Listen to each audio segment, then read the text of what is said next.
dedicar a ver las diapositivas y ello le va a permitir a ustedes de repente alguna duda, algo que quede por ahí, poderla absolver. Entonces, siguiente diapositiva, vamos a desarrollar, como les digo, y vamos a iniciar en esta primera sesión siguiente estos aspectos a los que hemos hecho referencia. Y hablar en primer lugar el tema relativo a la teoría del conflicto.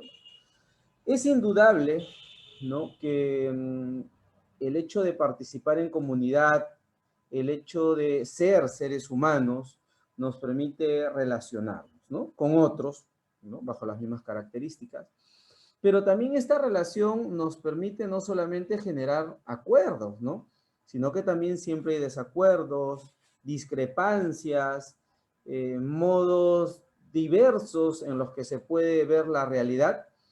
Y desde nuestro desarrollo de la vida, ¿no?, sea en la familia, sea en el trabajo, sea en la comunidad, y en las distintas interrelaciones, siempre va a aparecer el tema del conflicto. Siempre va a aparecer unas diferencias que se pueden dar entre nosotros, vuelvo a reiterar, los seres humanos, ¿no? Y que es muy difícil a veces poder entender cómo nace o cómo aparece el conflicto. Son diversas las situaciones. Incluso hemos empezado 7:05, ¿no? Y por ahí alguien puede decir, pero doctor, la hora era las 7, no a las 7:05. No, hemos estado esperando otros compañeros que han ingresado y por ahí alguien no está de acuerdo que se haya esperado 5 minutos alguna. Y se generó de repente un conflicto, ¿no? Porque alguien está en desacuerdo, porque se dijo a las 7 y a las 7 debe ser y debemos ser puntual con ese tema. Son cuestión de criterios. A veces surgen discrepancias, surge el tema del conflicto casualmente porque puede haber diferencias. No sé si ustedes han visto siempre esa imagen de dos personas que están frente a frente y en medio de ellos aparece un número 6, que puede ser 6 para quien está del lado derecho mirando hacia abajo y que puede parecer 9 quien está del lado izquierdo mirándolo. Entonces, mucho tiene que ver con las perspectivas o con los modos propiamente como se ve algo. Y casualmente, en nuestra realidad nos encontramos con diversas situaciones que nos permiten advertir estas circunstancias y que surge propiamente en muchos casos cuando hablamos del conflicto por el tema de escasez de recursos, ¿no? Escasez de algunos elementos, de algunas situaciones que permiten explicar de repente por qué hay conflicto, ¿no? Cuando hay intereses contrapuestos, cuando hay intereses incompatibles, ¿no? Cuando hay situaciones en las que llevan a las partes, como les decía, a explicarlo de una manera distinta y por lo tanto a enfrentarse de una manera que consideramos que no es la adecuada, ¿no? Entonces, siempre vamos a encontrar que en el mundo existen situaciones, vuelvo a reiterar, en las cuales dos o más sujetos no necesariamente están de acuerdo con una situación. Y que puede haber aspectos en los cuales también encontramos, como les decía, el tema de escasez de recursos, ¿no? ¿Qué pasaría si hubiera única, en casa, por ejemplo, somos 4 los que vivimos en casa y sin embargo solamente hay una manzana, ¿no? Puede ser que uno de ellos quiera necesariamente comerse toda la manzana y el otro también, y se puede generar un conflicto bajo esta circunstancia, ¿no? Bajo el elemento que hay un solo objeto, ambos coinciden en el interés, ¿no? Sin embargo, surge esta situación de conflicto y a veces se da porque no hay un entendimiento, no hay comunicación y pueden haber situaciones en las cuales ese conflicto se puede haber o desaparecer, ¿no? A veces no sabemos cuáles son los intereses propios que hay. Y eso mucho sucede en el aspecto procesal. Y se los digo y vamos entrando un poco, seguimos entrando a tema de desarrollo, que en los procesos judiciales hay una etapa, y vamos a hablar de esta también en su momento, de conciliación, ¿no? Incluso preprocesalmente hablando, existe la conciliación extrajudicial como un requisito de algunos procesos. Sin embargo, muy pocas veces el conciliador trata de hurgar por ver los intereses de las partes en conflicto. Fíjense, los intereses de las partes en conflicto. Y no nos permite observar y ver un punto intermedio a veces.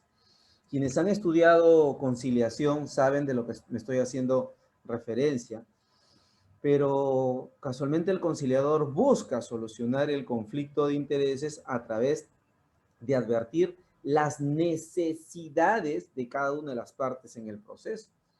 Resulta que A quería la manzana porque necesita la cáscara, pero nunca lo dijo. Y él dice, quiero la manzana.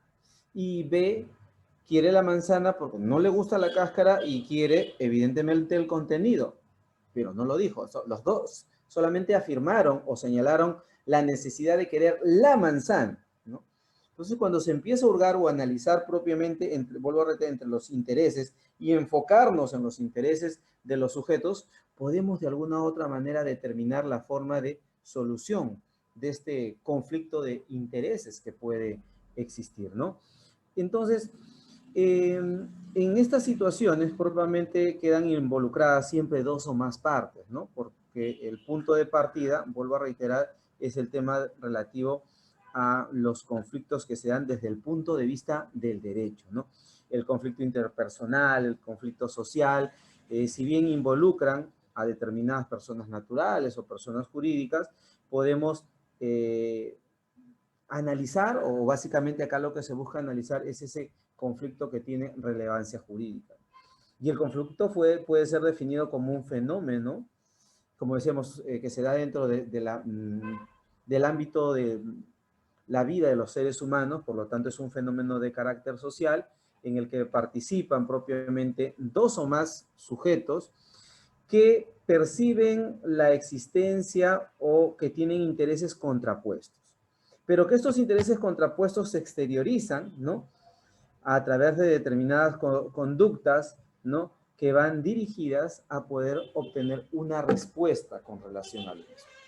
Y es este aspecto, ¿no? En el que encontramos que hay partes, hay intereses enfrentados y hay conciencia propiamente de quienes participan señalando esta circunstancia, ¿no? Este factor que es trascendental para poder advertir ello. Entonces, en la teoría del conflicto hay dos enfoques propiamente distintos. Hay dos posturas propiamente, ¿no?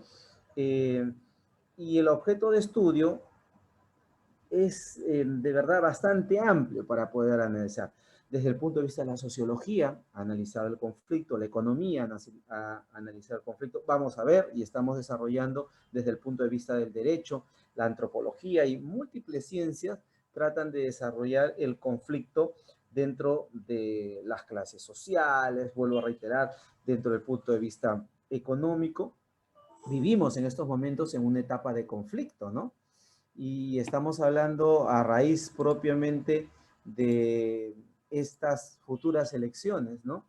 Donde hay dos grupos muy marcados, porque son dos posiciones antagónicas, dos grupos partidarios, ¿no? Dos candidatos a la presidencia, y nos terminamos, como ustedes pueden ver acá, incluso entre familias, ¿no? Discutiendo, porque uno defiende a una postura, el otro a otra, y sin embargo no nos damos cuenta que no tiene sentido interfamiliarmente pelearnos por una situación como esta, ¿no? Porque al final ni siquiera esos candidatos saben quiénes somos, ni siquiera esos candidatos se van a preocupar por nosotros en algún futuro. No existimos, somos un voto más, ¿no? Y llevamos un conflicto interfamiliar donde no debe haber. Pero el conflicto que nos interesa analizar es propiamente el conflicto jurídico, ¿no? El conflicto que desde el derecho procesal, ¿no? Desde esta disciplina que estudia el proceso como la vía para la administración de conflicto, nos permite poder de alguna u otra manera llevar a cabo o solucionar estos conflictos de intereses. Y que Desde el punto de vista de la existencia de los llamados MARCs, recordarán ustedes los mecanismos alternativos de solución del conflicto, también esta disciplina se enfoca propiamente a la obtención de soluciones como consecuencia del acuerdo o del consenso de las partes. Y fíjense, hablamos de los MARCs, mecanismos alternativos de solución del conflicto, conciliación, transacción, arbitraje, ¿no? Entre algunos de ellos. Y vamos a ver que en el desarrollo de nuestro proceso civil pueden ser usados estos mecanismos para poder solucionar el conflicto. Y recuerden que la finalidad del proceso, ¿cuál es? Resolver un conflicto de intereses o una incertidumbre, ¿no? Ambas con relevancia jurídica. Entonces, como la llamada teoría del conflicto, como la idea de conflicto es necesario conocerla, ¿no? Es necesario advertirla para poder entender el proceso, para poder entender estos mecanismos alternativos de solución de conflicto y que nos permiten establecer una óptica bastante importante con relación propiamente al proceso, ¿no? Es decir, este enfoque adversarial que existe en el derecho procesal, ¿no?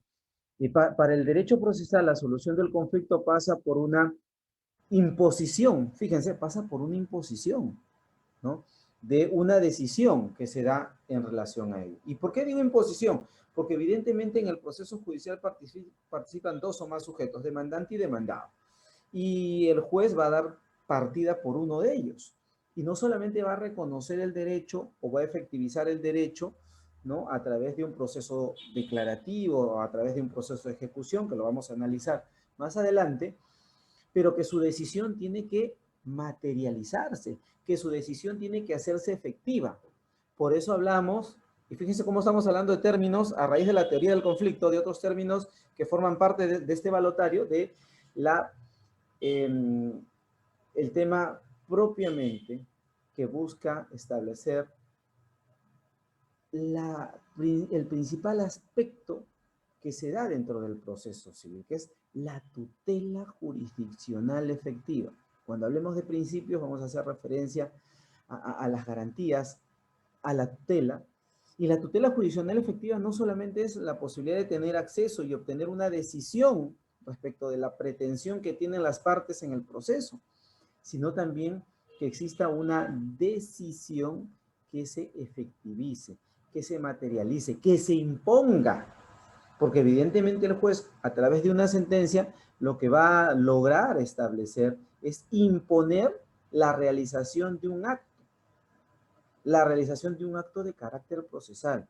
Se ordena, se falla, fundada la demanda y se ordena el pago de la suma de. Se declara fundada la demanda y se ordena el desalojo de. Se declara fundada la demanda y se dispone la nulidad del acto jurídico. Entonces, fíjense cómo hay una imposición, una imposición que efectivamente o naturalmente no es de carácter arbitraria, sino que se da como consecuencia de la decisión del órgano jurisdiccional, quien, tomado conocimiento de los actos postulatorios, una demanda, una contestación, quien habiendo escuchado las partes involucradas, quien habiendo analizado los medios probatorios que se presentaron al proceso, decide, ¿no?, tomar partido por una postura. Y que evidentemente, si alguna de las partes no está de acuerdo, impugnará la decisión hasta llegar a la Corte Suprema para lograr y que se pueda lograr que la sentencia tenga la calidad de ejecutoriada, ¿no? Que la sentencia tenga la calidad de firme y evidentemente a partir de este concepto es trascendental el desarrollo del proceso judicial. Entonces, el factor diferencial, ¿no?, que es la regla general propiamente en este tipo de situaciones, va a establecer que una decisión, ¿no?, nunca va a dejar contenta a las partes, ¿no? Una decisión siempre va a generar la disconformidad respecto de una de ellas. No todas van a aceptar lo que el juez resuelve en el proceso. Y es más, se nos enseña en las universidades a ser conflictivos, se nos enseña a litigar. Entonces, ¿qué abogado propiamente, y acá de repente si alguien quiere levantar la mano y lo puede decir expresamente, cuando obtiene una decisión de un juez, dice, sí, es cierto, mi cliente no tenía por qué haber hecho, sí, está bien que haya perdido, no, no voy a apelar. Yo creo que pocos abogados podrían levantar la mano y decir, sí, yo acepté una decisión del juez. Porque aun cuando nosotros hubiéramos querido aceptarla, ¿no? Porque consideramos que la decisión sí es justa. O sea, yo soy el abogado de la otra parte, pero tengo que reconocer que mi cliente no pagó, tengo que reconocer que mi cliente no cumplió con su obligación y evidentemente lo que se ha decidido es con arreglo a ley, ¿no? Pero por más que yo piense, yo quiera, yo pretenda que esa decisión pueda declararse consentida, mi cliente me va a decir, doctor, apelemos. Pero no tengo de qué, no apelemos, yo quiero continuar con el proceso. Yo sé que tengo la razón. Y vamos a continuar con el conflicto. Vamos a continuar con la litis, vamos a continuar básicamente con el proceso judicial. Y fíjense cómo la teoría del conflicto va abarcando diversos temas, desde la postulación del proceso y haciendo referencia a la tutela jurisdiccional efectiva, desde el tema de los medios impugnatorios, que tiene que ver con la continuación del conflicto o de la litis, acabado el proceso, ¿no? Con una sentencia en primera instancia, pero aún continúa por la existencia, vuelvo a reiterar, de los medios impugnatorios, y que la teoría del conflicto también sustenta lo que hablábamos, ¿no? Los llamados mecanismos alternativos de solución del conflicto, ¿no? Que de alguna u otra manera buscan un consenso, ¿no?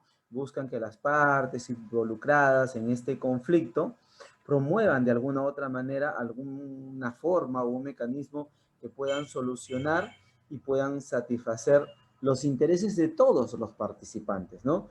Pero evidentemente hay una cooperación para lograr obtener esta solución.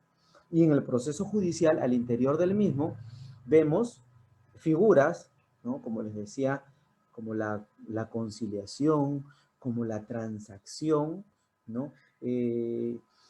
Ahora, a raíz propiamente del nuevo proceso bajo el esquema de oralidad, la conciliación no solamente es extraprocesal, ahora también es intraprocesal, y el juez tendrá que convocar a las partes y las partes tendrán que exponer sus pretensiones para poder solucionar el conflicto, salvo que haya un acuerdo conciliatorio y se ponga de conocimiento al juez.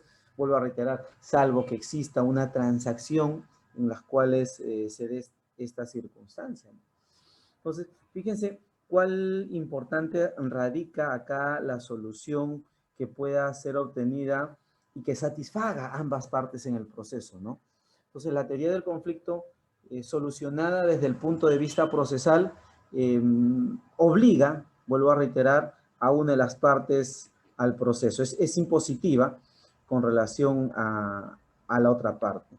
En cambio, cuando hay este enfoque, se podría decir, de carácter cooperativo entre los sujetos intervinientes en el proceso, satisface a ambas partes, porque ambas partes renuncian de repente a un derecho con la finalidad de obtener otro. Entonces, hay un acuerdo que nace como consecuencia de la voluntad de los sujetos involucrados, donde en principio no debería generar ninguna inconformidad y debería darse cumplimiento a la misma.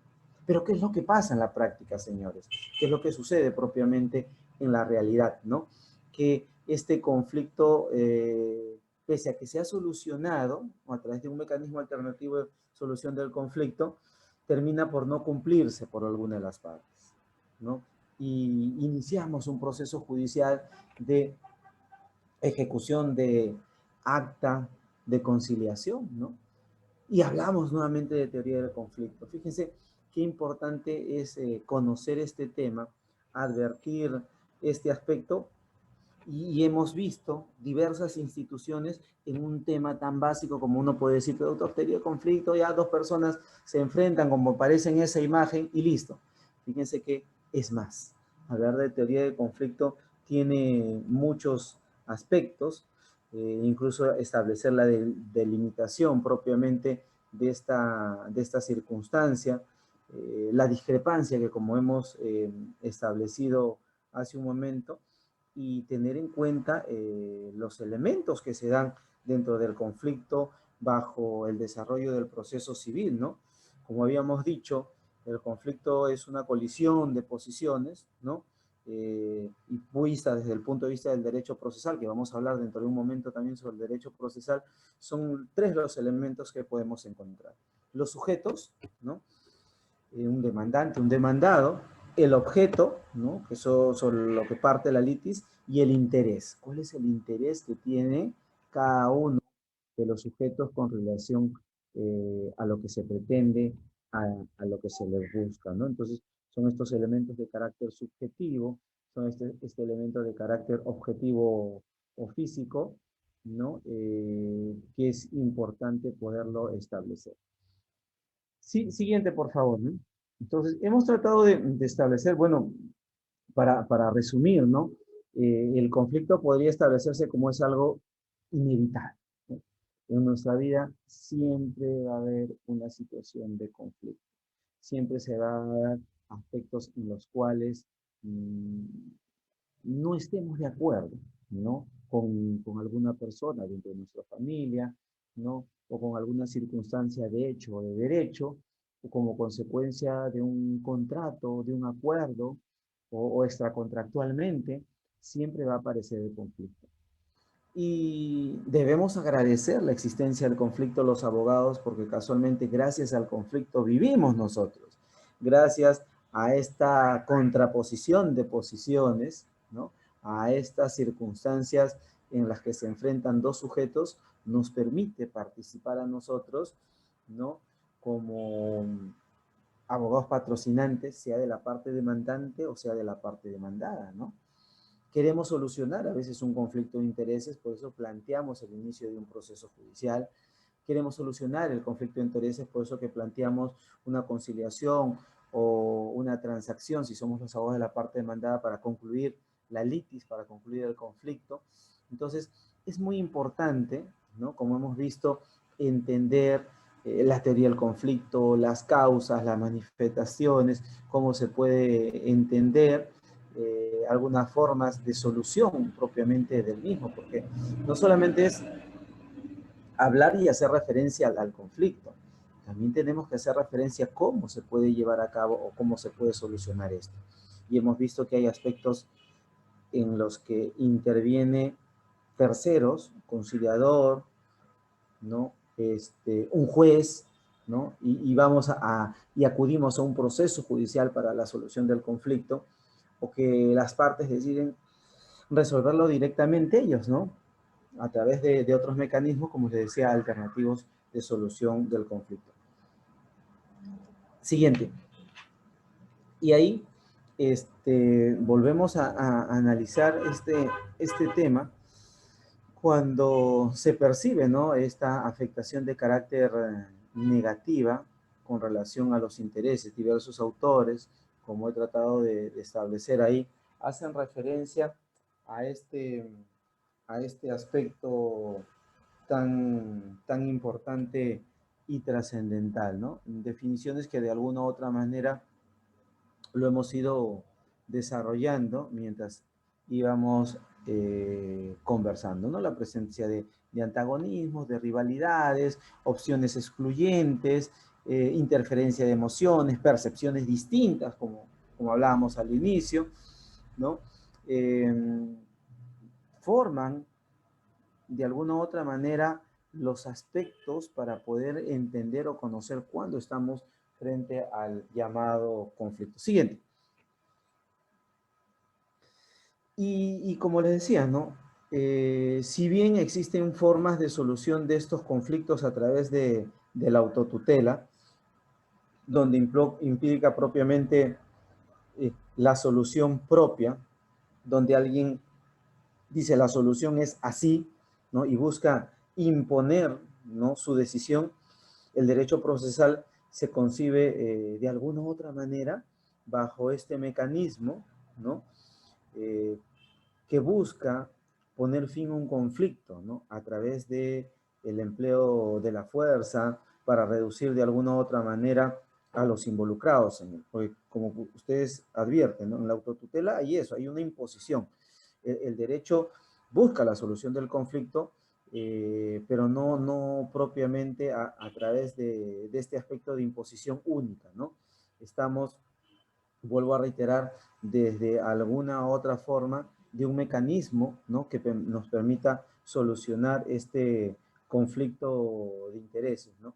Y aunque no lo crean, pese a que se pueda decir que la autotutela ha sido vedada completamente y que no existen mecanismos mediante los cuales se puede dar esta autotutela, no, porque recuerden ustedes que todavía hay mecanismos al interior del derecho procesal mediante los cuales se mantiene, ¿no?, la posibilidad de que de manera directa, ¿no?, se pueda solucionar el conflicto de interés, ¿no? ¿Qué sucede, por ejemplo, cuando alguien ingresa a nuestra propiedad, ¿no? Alguien quiere invadir nuestra propiedad y nosotros tenemos la posibilidad de ejercer actos directos, ¿no?, contra quien afecta nuestro derecho a la posesión. ¿Qué pasa con estos mecanismos de carácter penal cuando alguien quiere perjudicarnos, ¿no?, y nosotros podemos ejercer acción propia y directa contra estas personas, ejercer nuestra defensa, ¿no? Entonces, la autotutela, como tal, si bien ha sido vedada, en algunos aspectos, en el ámbito procesal civil, en el ámbito penal, hay reconocimiento de la autotutela en determinadas circunstancias en las cuales se puede advertir casos de atropello contra nuestros derechos, y vuelvo a reiterar que nosotros directamente podemos ejercer la defensa porque legalmente sí existe la posibilidad para ello. Tenemos la autocomposición, ¿no? Donde se busca solucionar a través de un acuerdo.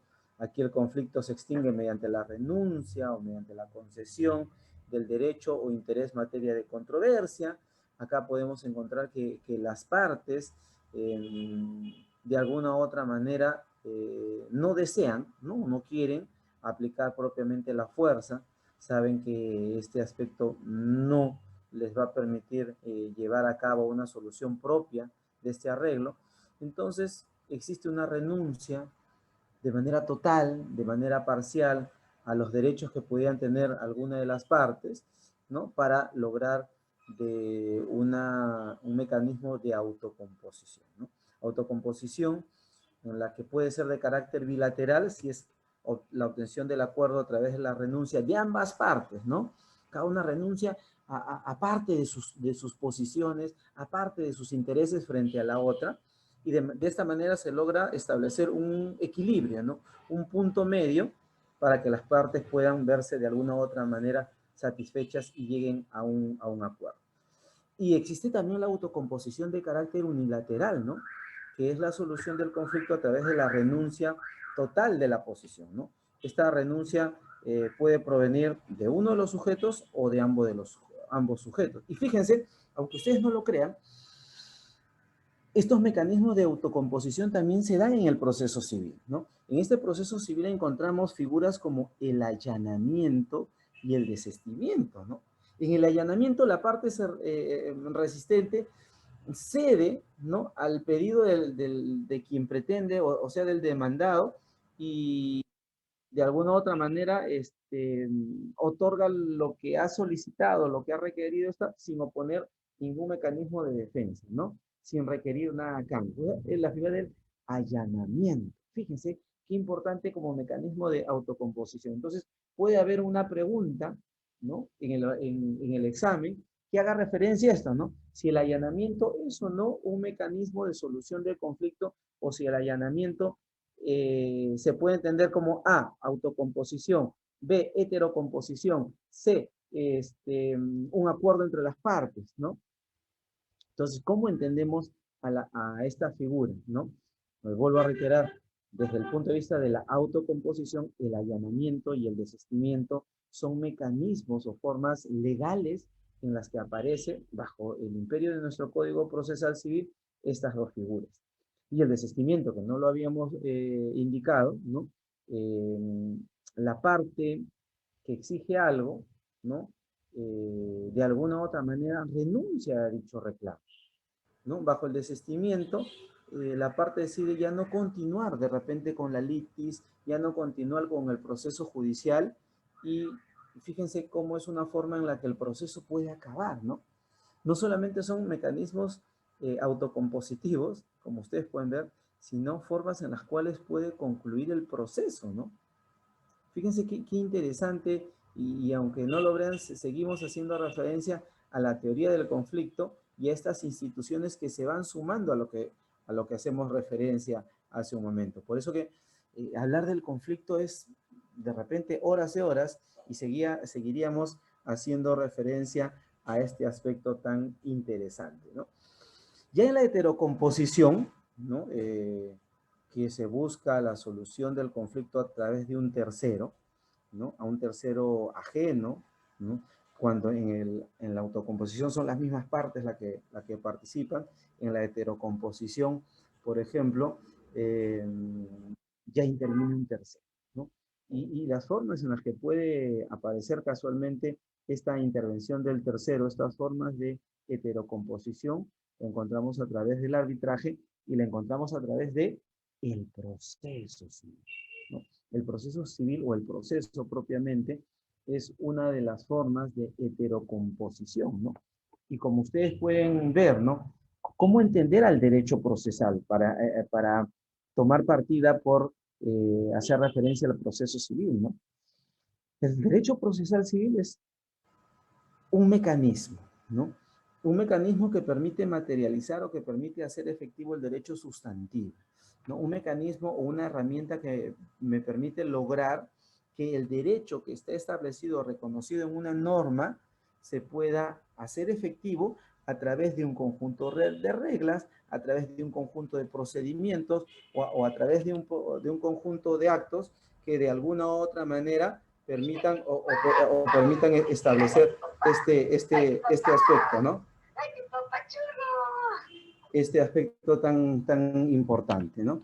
Entonces, ahí se hace referencia a este aspecto de entender al proceso casualmente como una herramienta. Ahora, pero para entender al proceso hay que hacer referencia también al acto procesal, porque el proceso está constituido propiamente de determinados actos que se realizan al interior del proceso. Una de las definiciones del proceso que siempre tomo partida es por la que establece Juan Monroy, ¿no? Y Monroy dice, el proceso es un conjunto dialécticos de actos jurídico-procesales, actos jurídicos procesales llevados a cabo por los elementos activos de la relación, ¿no? Procesal, con la finalidad de lograr la solución de un conflicto de intereses o acabar con una incertidumbre jurídica. Pero habla de la dialéctica del proceso. El proceso es dialéctica en función, muchos de ustedes se acordarán, y puede venir una pregunta bajo esas características, si el proceso no es dialéctica. El conocimiento se desarrolla a través de la dialéctica, que es propiamente la existencia de una tesis, ¿no? Una antítesis y una síntesis. La tesis que implica una postura, que alguien puede hacer referencia respecto a una situación. La antítesis porque dicen, oye, lo que tú has dicho está mal, o sea, estoy en contra de lo que tú estás diciendo. Sin embargo, aparece una tercera postura que suma las dos posturas anteriores, lo mejor de lo que hay de la tesis y de la antítesis, y crea una nueva idea, una nueva tesis, ¿no? Que es la síntesis. Al ser una nueva idea, se convierte nuevamente en una tesis y después la antítesis, la síntesis, y va evolucionando el conocimiento bajo ese aspecto. Entonces Monroy dice, oye, el proceso es dialéctica. Monroy, ¿cómo entendemos el proceso como dialéctica? Sí, pues hay una tesis. ¿La tesis de quién es? Del demandante. El demandante afirma un hecho, afirma una circunstancia, tesis. Y el demandado niega esa tesis y plantea su propia postura, antítesis, ¿no? Entonces, de la tesis y de la antítesis, de la demanda y la contestación, aparece al final un acto procesal llamado sentencia. Y esta sentencia, ¿no? Que resuelve el conflicto de intereses, se convierte en una tesis. Y esta tesis, ¿no? Que es la sentencia, tiene una antítesis, que es el recurso de apelación. Y de la tesis, sentencia, antítesis, recurso de apelación, viene una sentencia de vista. Y que esta sentencia de vista se convierte nuevamente en una tesis. Y la antítesis de la sentencia de vista es el recurso de casación. Y que el recurso de casación, que es la antítesis, y la tesis, que es la sentencia de vista, surge la sentencia casatoria. Y fíjense, hemos visto un conjunto de actos procesales: demanda, contestación, sentencia, apelación, auto de vista, recurso de casación, sentencia casatoria, actos procesales, ¿no? Actos que se dan al interior del proceso, ¿no? Tiene el carácter de ser propiamente público, porque evidentemente una norma procesal es emitida propiamente por el Estado, porque también establece o enmarca las actividades de los sujetos que van a intervenir en el proceso, y porque disciplina de alguna u otra manera las actividades de todos estos sujetos. Ya habíamos hablado, ¿no?, de la existencia propiamente de un demandante, de un demandado, y es muy importante ver estos sujetos procesales que intervienen al interior del proceso. La siguiente, por favor.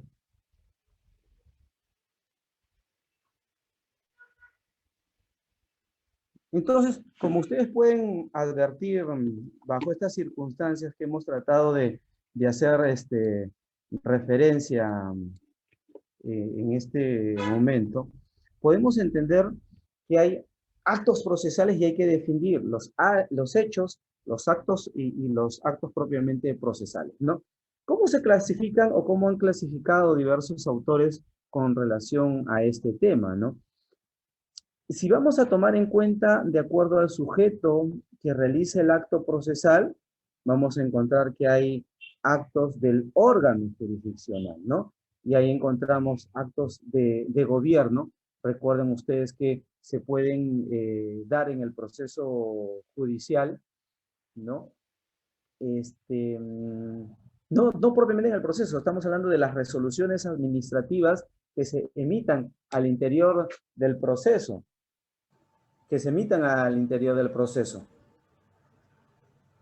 como por ejemplo las que disponen,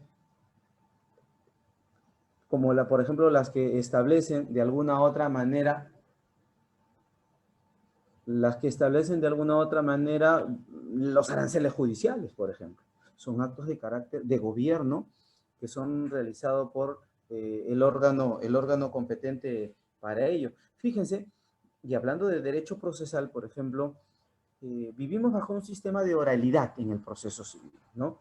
Y en algunos cursos que he dictado, y vamos a hacer referencia a eso, porque creo que aun cuando no se haya hecho expreso directamente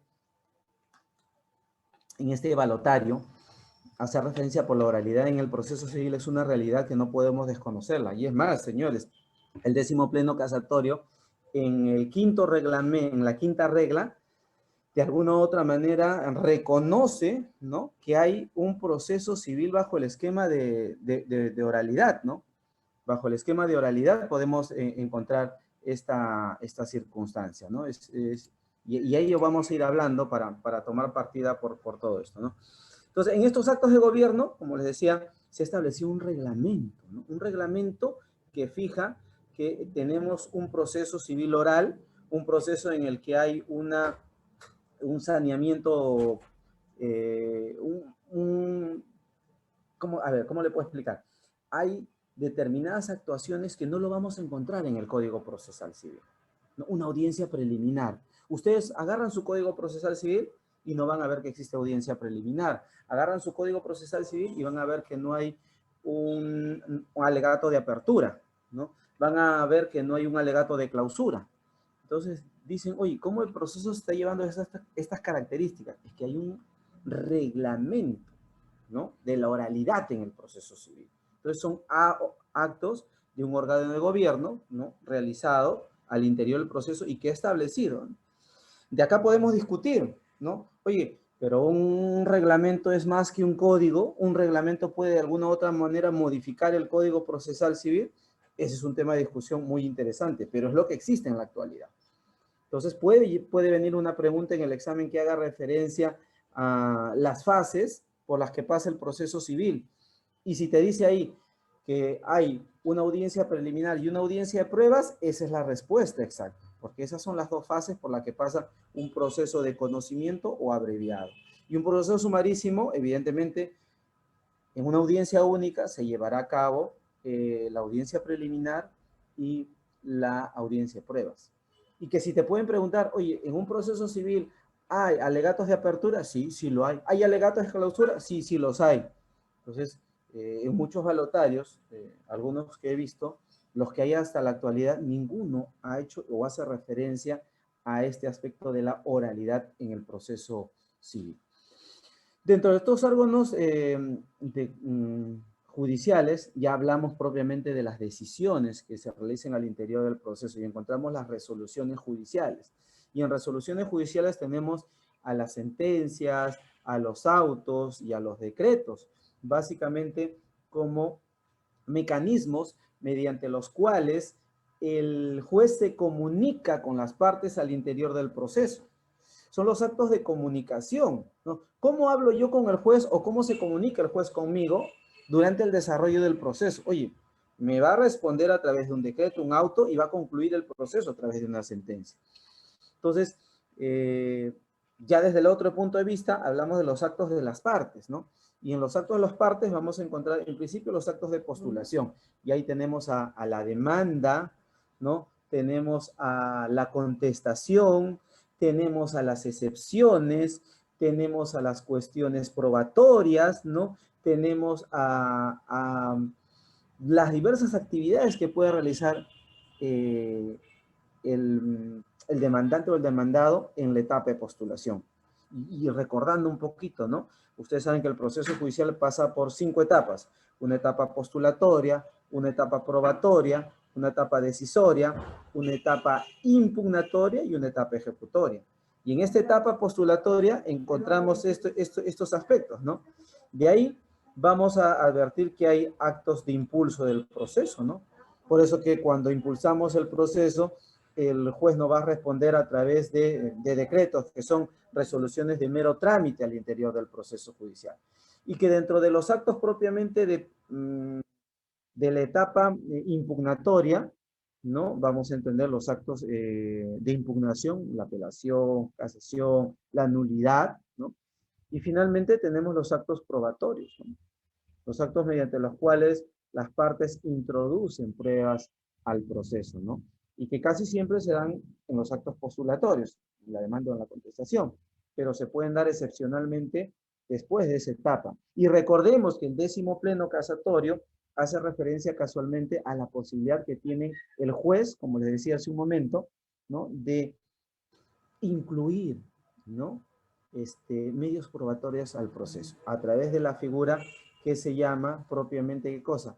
La prueba de oficio. Entonces, en la prueba de oficio encontramos también un árgon, ¿no? De decisión, ¿no? Del juez, que es un auto, mediante el cual puede disponer estas circunstancias. Luego tenemos los actos de terceros, ¿no? Estos actos de terceros que son hablamos de un testigo, hablamos de un perito, ¿no? Que puede intervenir en el proceso judicial o alguien que haga una exhibición. Entonces, son aspectos muy importantes a tomar en cuenta. Luego, vamos a tener en consideración una clasificación que haga referencia a la forma del acto procesal, ¿no? Y ahí encontramos actos con formalidades, ¿no? Que son estrictos en ese sentido. Por ejemplo, la demanda. La demanda te dice que debe tener determinados requisitos, 424, 425, al momento de contestar también. El recurso de apelación me establece determinadas formalidades en las que yo tengo que presentarlo. Y respecto de, hay algunos actos en los cuales no se requiere ciertas formalidades, ¿no? Si vemos el artículo 123, que dice la forma del escrito, ¿no? Ahí vemos estas formalidades con las que se pueden llevar a cabo los actos que realizan las partes en el proceso. Incluso la sentencia, ¿no? Es un acto formal y que bien dice el Código Procesal Civil en el 121, ¿no? La sentencia debe contener 3 partes: expositiva, considerativa y fallo, ¿no? Entonces ya me está diciendo cuáles son cuál es la estructura, cuál es la formalidad que debe tener propiamente una sentencia. Y definitivamente hay actos que no requieren mayor formalidad, que no requieren mayor requisito, que se puedan ir desarrollando durante el proceso. Encontramos también en esta clasificación, teniendo en cuenta el contenido del acto, que hay actos meramente ejecutivos, ¿no?, que permiten materializar el proceso. Por ejemplo, en una nulidad de acto jurídico se dispone en el fallo la nulidad del acto, la nulidad propiamente del contrato, el cierre de una partida, y no se necesita mayor acto, ¿no?, que la simple emisión de un oficio, ¿no?, a los registros públicos bajo esas características. Hemos visto también la posibilidad a través ahora de la virtualidad que se manifiesta más. ¿Qué pasa cuando un juez quiere embargar una cuenta, ¿no? ¿El juez podría hacerla directamente? Sí, puede hacerla directamente, ¿no? Hay un reglamento como un acto de gobierno, ¿no?, que establece casualmente esta posibilidad. Por ejemplo, recuerdo cuando llevé una maestría en España, veamos cómo los jueces tienen esta prerrogativa, ¿no?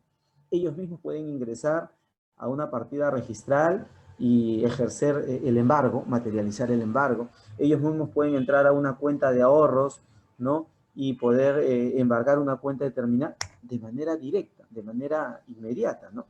Entonces, es importante este aspecto como actos meramente ejecutivos, y hay otros que contienen de alguna u otra manera expresiones, como dicen, conceptuales, ¿no?, órdenes, ¿no? Para que pague la suma de, no es propiamente un acto ejecutivo, ¿no?, porque tiene que ya llevarse a cabo un mandato que tiene que realizar la otra parte, ¿no?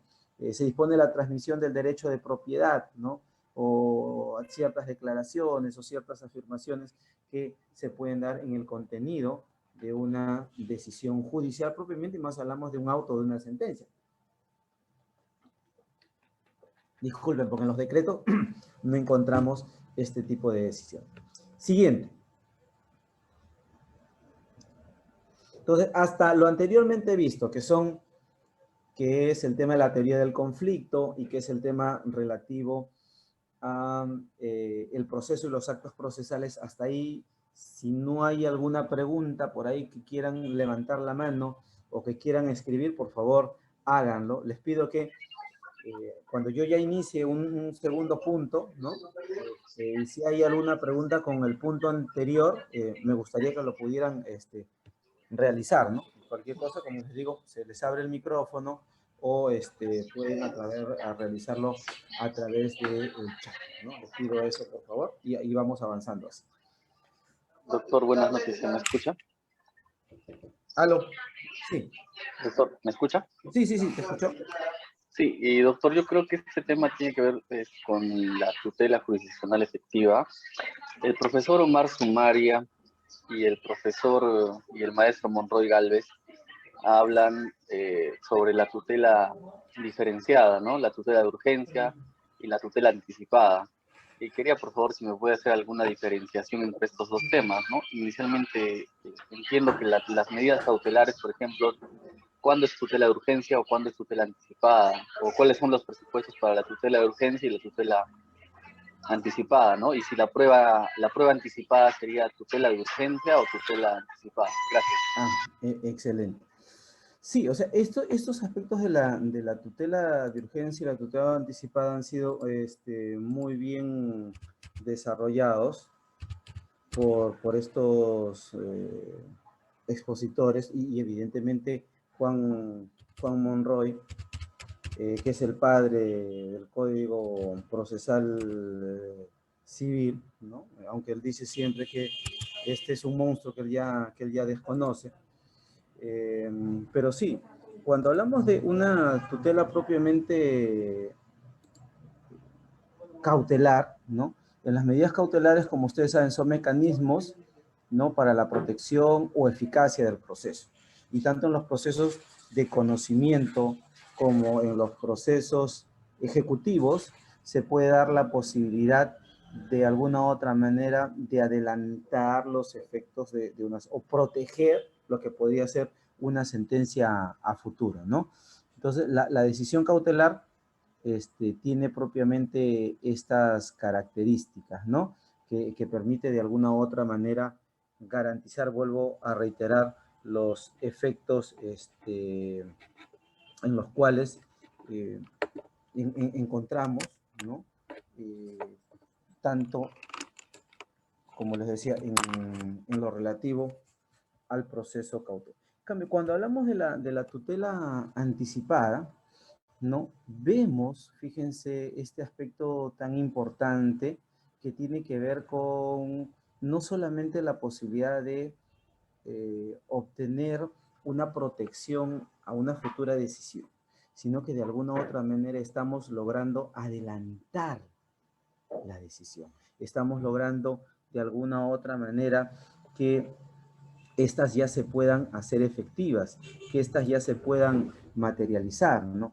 Y se hace siempre referencia, ¿no? Diversos autores a una satisfacción provisoria, ¿no? A una satisfacción que ya se va logrando en el camino, ¿no? Hasta que se pueda dictar una sentencia definitiva. Y si vemos nuestro código procesal, por ejemplo, en el tema propiamente de alimentos, ¿no? ¿Cómo podemos obtener una tutela propiamente anticipada, mediante la cual se obtiene ya el cumplimiento de parte de la sentencia, ¿no?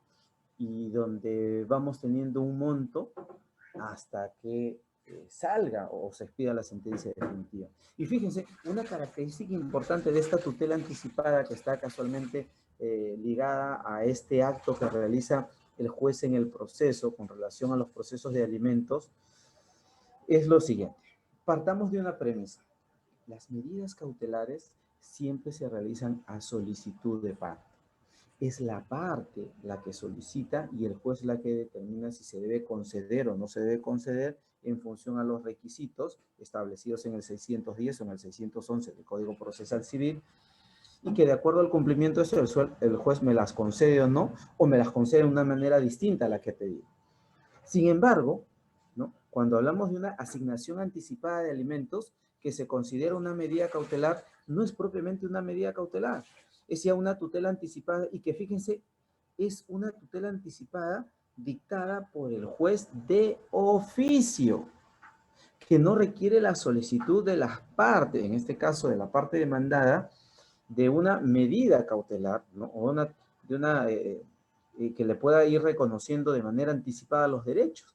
Entonces, fíjense cuán importante y de alguna u otra manera cómo podemos diferenciar este aspecto de las medidas cautelares, que vuelvo a reiterar, no son de oficio, ¿no? Mientras que la asignación anticipada de alimentos, considerada una tutela anticipada, y otros erróneamente como una medida cautelar, es una tutela anticipada, ya obtenemos, ¿no? De manera provisional la satisfacción de esa pretensión alimenticia a través de un monto, ¿no? Y que también nos permite, como les digo, que no sea solicitud de pago, que sea propiamente dada de oficio por el juez en el proceso. Entonces, mientras que en la tutela cautelar hacemos referencia a este aspecto de poder obtener, ¿no? Como les decía, mecanismos para la protección y la eficacia del proceso, en la tutela anticipada, ¿no? Como lo hacíamos referencia hace un momento, busca un aspecto propiamente de tener una satisfacción provisoria, ¿no? Tenemos ya de manera adelantada este efecto en lo que se pudiera resolver más adelante con relación a los sujetos procesales, ¿no? Eso es lo que les podría indicar. Y acá queremos, ya en este punto, hablar casualmente del tema relativo a la jurisdicción, ¿no? Y cuando se hace partida propiamente por ello, hay que tener en cuenta que la jurisdicción se entiende como una potestad, ¿no? Como una potestad que tiene el Estado, ¿no? Una potestad que ejerce básicamente el carácter soberano y que siempre relacionando nuestro derecho procesal no debemos dejar de ver el aspecto propiamente constitucional. Y en el artículo 139 de nuestra Constitución se hace referencia casualmente a este aspecto de la jurisdicción, ¿no? La administración propiamente de justicia, ¿no? Que es llevada a cabo, es realizado por uno de estos tres poderes que establece nuestra Constitución, que es el poder judicial, ¿no? Donde de manera exclusiva y de manera excluyente, ¿no? Toma partida propiamente por esta posibilidad de lo que se llama administración de justicia, ¿no?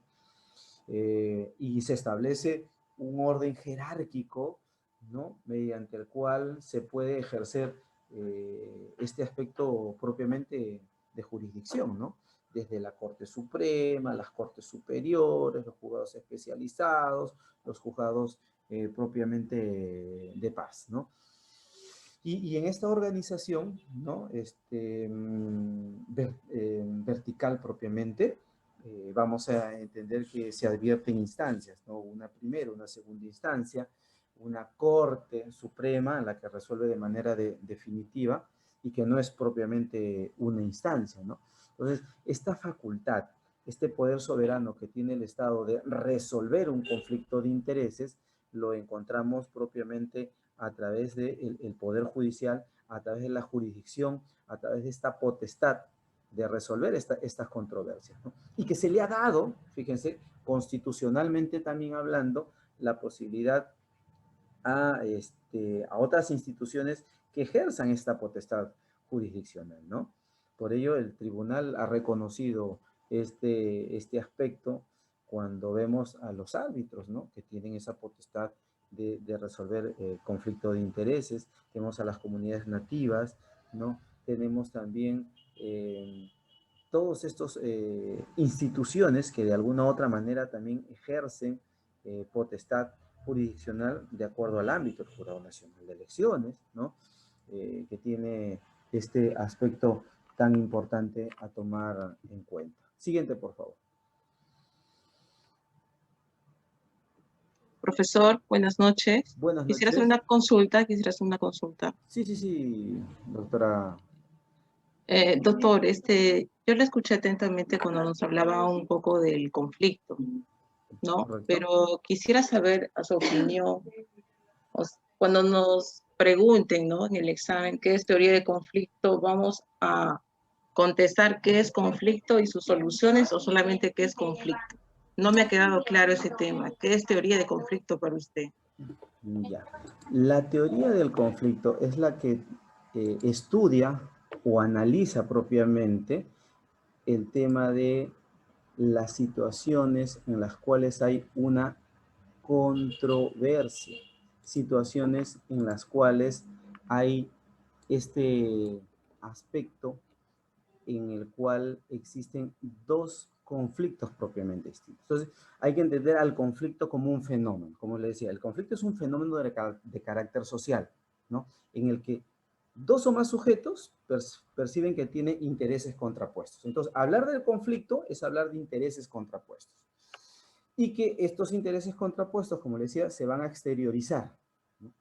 Y esto se puede dar de manifestación física, ¿no? De manifestación verbal, y que este conflicto también se podría materializar en el proceso a través de ¿qué? ¿No? A través de la existencia de una demanda, donde vuelvo a repetir, se percibe ese interés que tiene una parte, un sujeto, frente a otro. En concreto, el conflicto es un fenómeno de carácter social, y el conflicto se puede percibir a través de la existencia de intereses contrapuestos.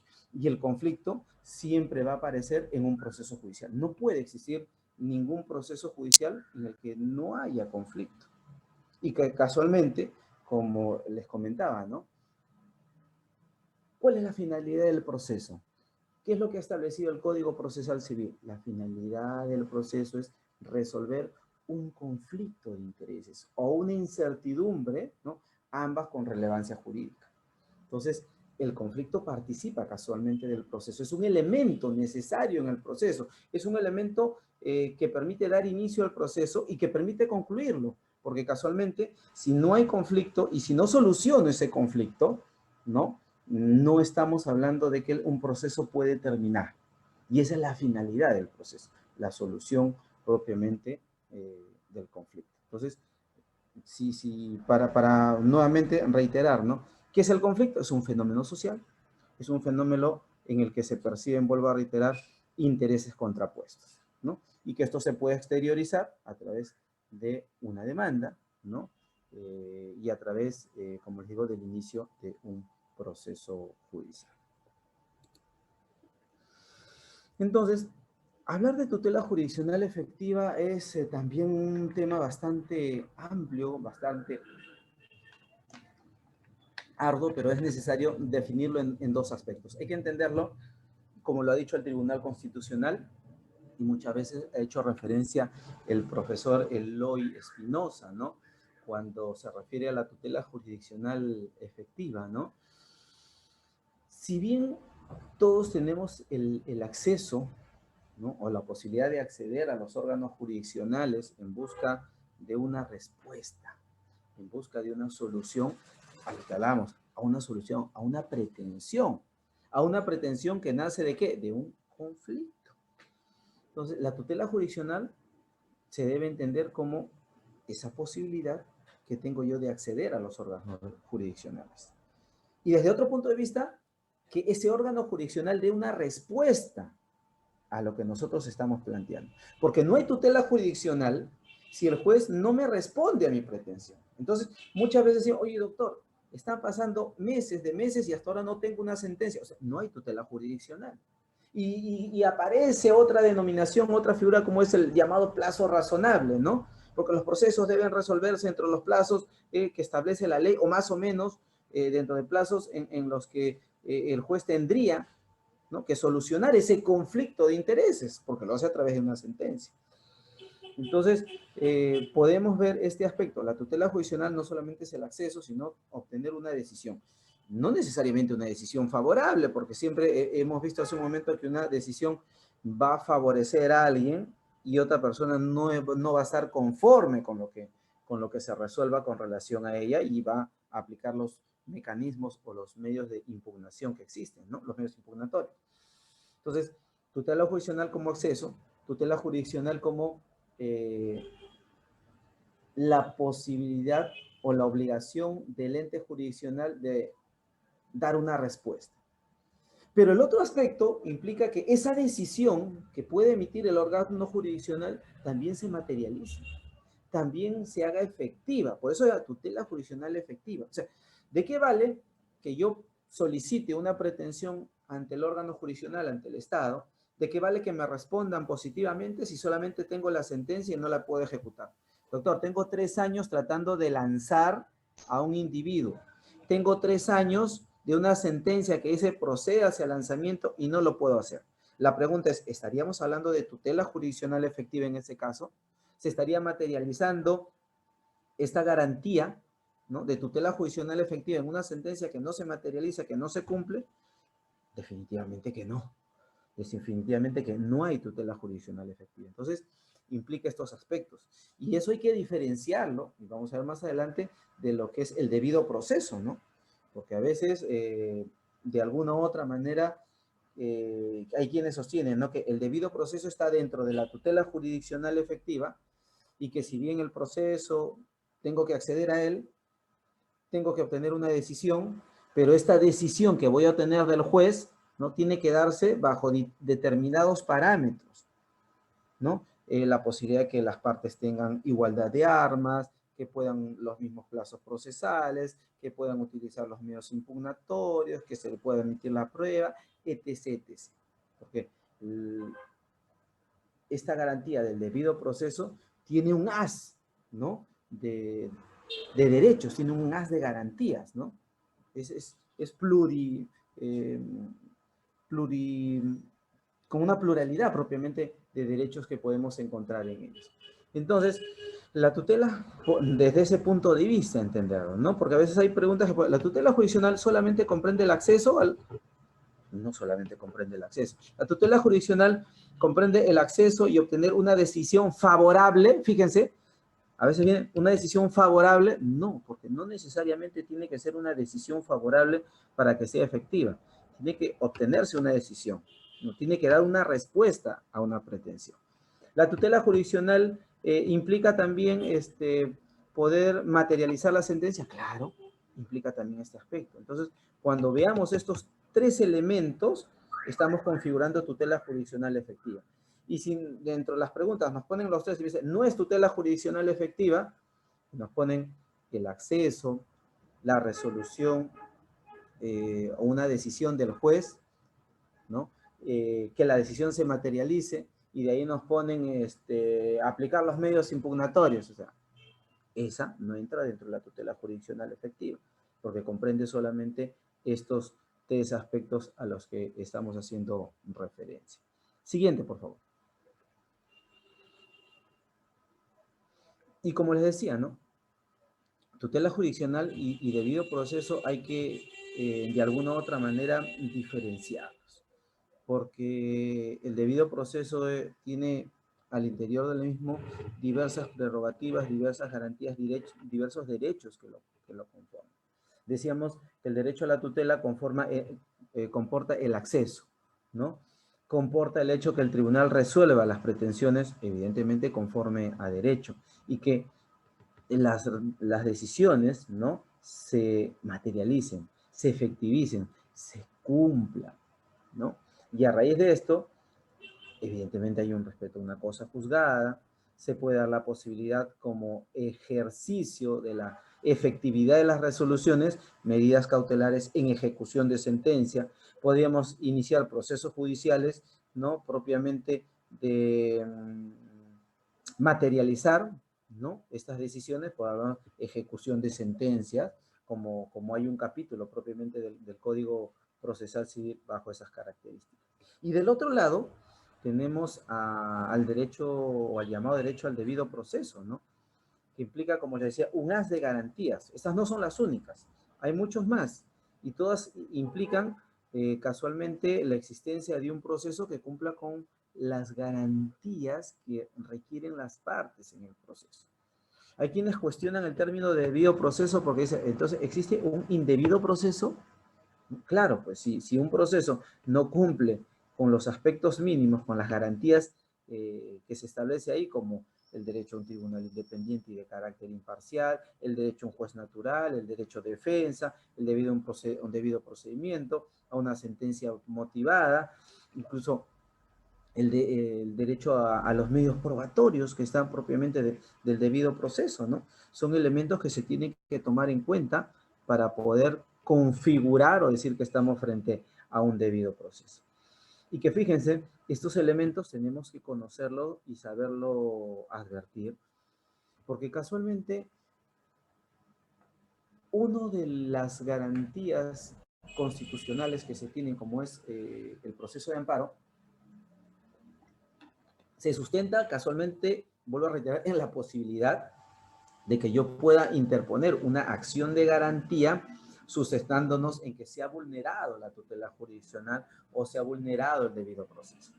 Entonces tengo que conocer cuál es el contenido de estos dos derechos, de la tutela y del debido proceso, ¿no?, para poder plasmar más adelante una demanda, ¿no?, una demanda constitucional, una demanda de amparo, ¿no? Y fíjense, hablábamos en un inicio de la dialéctica del proceso. Recuerda que el proceso era dialéctico porque demanda contestación, hay sentencia, hay apelación, hay sentencia de vista, hay recurso de apelación y hay una sentencia casatoria.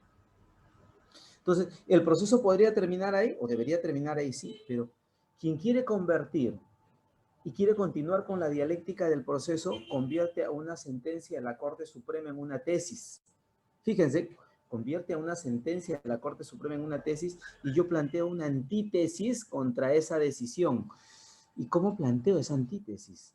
¿Cómo cuestiono la decisión de la Corte Suprema? Oye, me voy a un proceso constitucional de amparo y planteo una demanda contra lo resuelto por la Corte Suprema, una demanda constitucional. Y esta demanda constitucional sería la antítesis, casualmente, de esta sentencia casatoria. Fíjense lo importante que se da en este momento, ¿no? Este es el aspecto que nos permite diferenciar la tutela jurisdiccional, ¿no?, propiamente de lo que es el llamado debido proceso. Siguiente, por favor. Creo que nos hemos salido de pantalla. Ya, la siguiente, para ver propiamente los llamados sistemas procesales.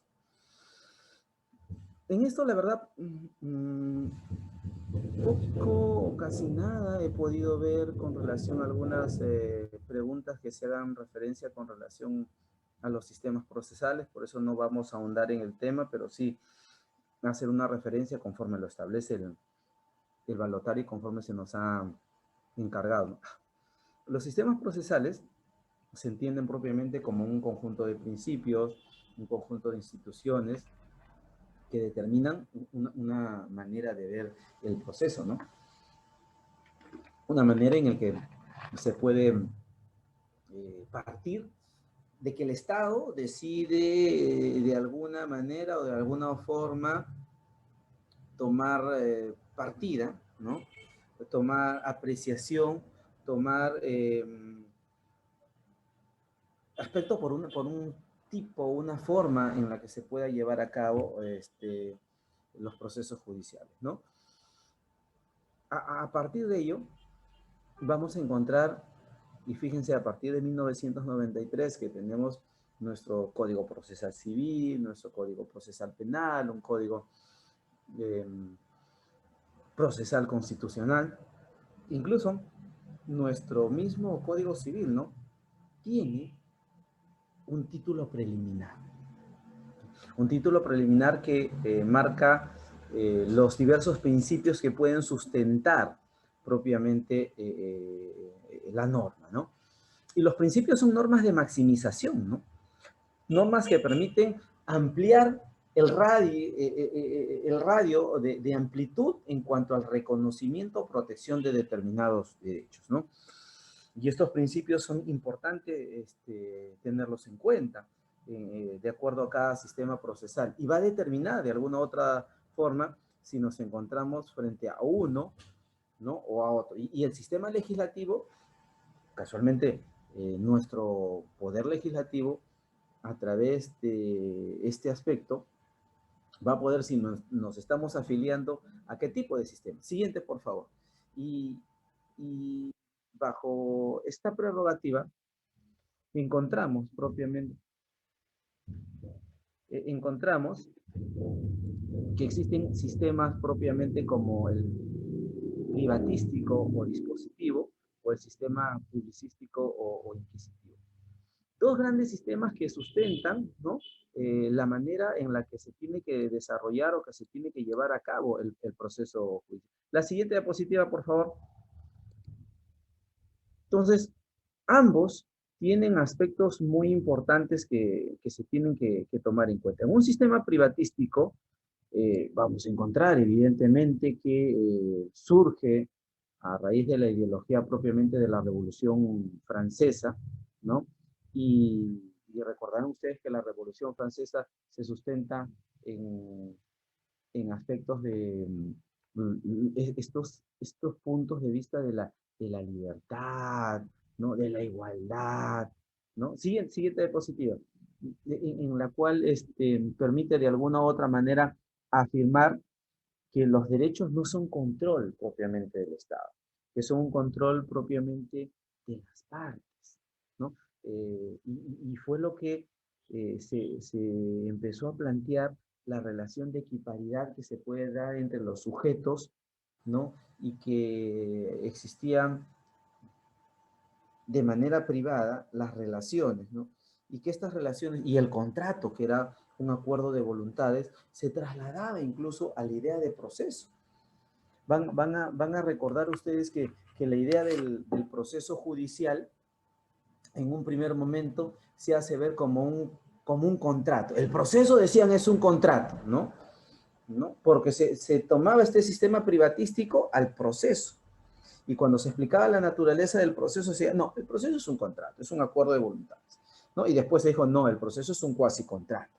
Después se estableció, no, el proceso es una institución. No, el proceso es propiamente una posición jurídica que tienen las partes en el proceso, ¿no? Y se fue desarrollando propiamente la naturaleza jurídica del proceso.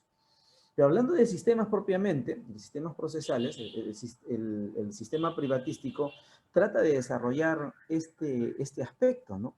Este aspecto que afirma que en el proceso civil se discuten, ¿qué cosa? Derechos que pertenecen a los privados, ¿no? Entonces, bajo este sistema se dice, ya, el proceso debe ser propiamente una actividad de carácter privado. Sí, una actividad de carácter privada, pero tiene que estar regulada, que tiene que estar regulada por una norma de carácter pública.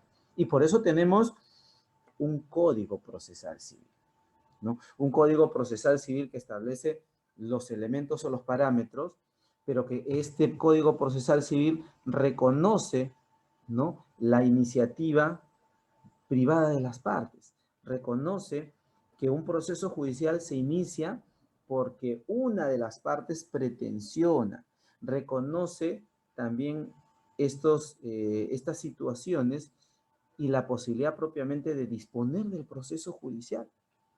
Y por ahí me dicen, pero doctor, ¿las partes pueden disponer del proceso judicial? Usted me está diciendo que el proceso, si bien tiene este carácter privatístico, pero es público, porque el Estado a través de un código establece las reglas. Sí, pero también el proceso tiene aspectos de carácter privado. Y lo hicimos referencia hace un momento. ¿El proceso solo concluye con una sentencia? Es la pregunta.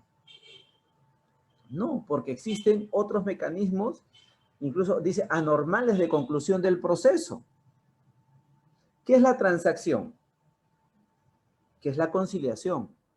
Son mecanismos alternativos de solución de conflicto. Son formas anormales de culminar el proceso. Y mediante estos mecanismos las partes no están disponiendo del proceso. Mediante estos mecanismos las partes no han decidido concluir el proceso. Oye, pero el proceso concluye con sentencia. Y eso es de carácter público, lo dice la norma. Oye, sí, pero las partes también pueden concluir. Doctor, ¿y una de las partes puede decidir concluir el conflicto? Sí, o sea, no solamente por acuerdo de partes. Una de las partes puede decidir concluir el conflicto procesal, puede decidir concluir el proceso. ¿Qué dijimos al inicio de la exposición, en la primera hora? ¿Qué era el allanamiento? ¿Qué era el reconocimiento? ¿Qué era el desistimiento? Fíjense, son mecanismos unilaterales de solución del conflicto, porque si yo me allano o reconozco, estoy diciendo, acá acaba el proceso. Estoy de acuerdo con todo lo que dijiste, punto. Una de las partes está decidiendo, de alguna u otra manera, la conclusión del proceso. ¿Qué pasa si el demandante se desiste del proceso o se desiste de la pretensión? Está concluyendo matando el proceso por voluntad. El proceso es público, pero tiene este aspecto privatístico, porque las partes pueden matar el proceso. Las partes pueden establecer ello. Y fíjense, algo que está en el reglamento, reglamento de la oralidad del proceso civil, es una figura que se llaman las convenciones procesales, señores. Convenciones procesales que están dentro de este reglamento, que forman parte de nuestro sistema, y que establece ¿qué cosa?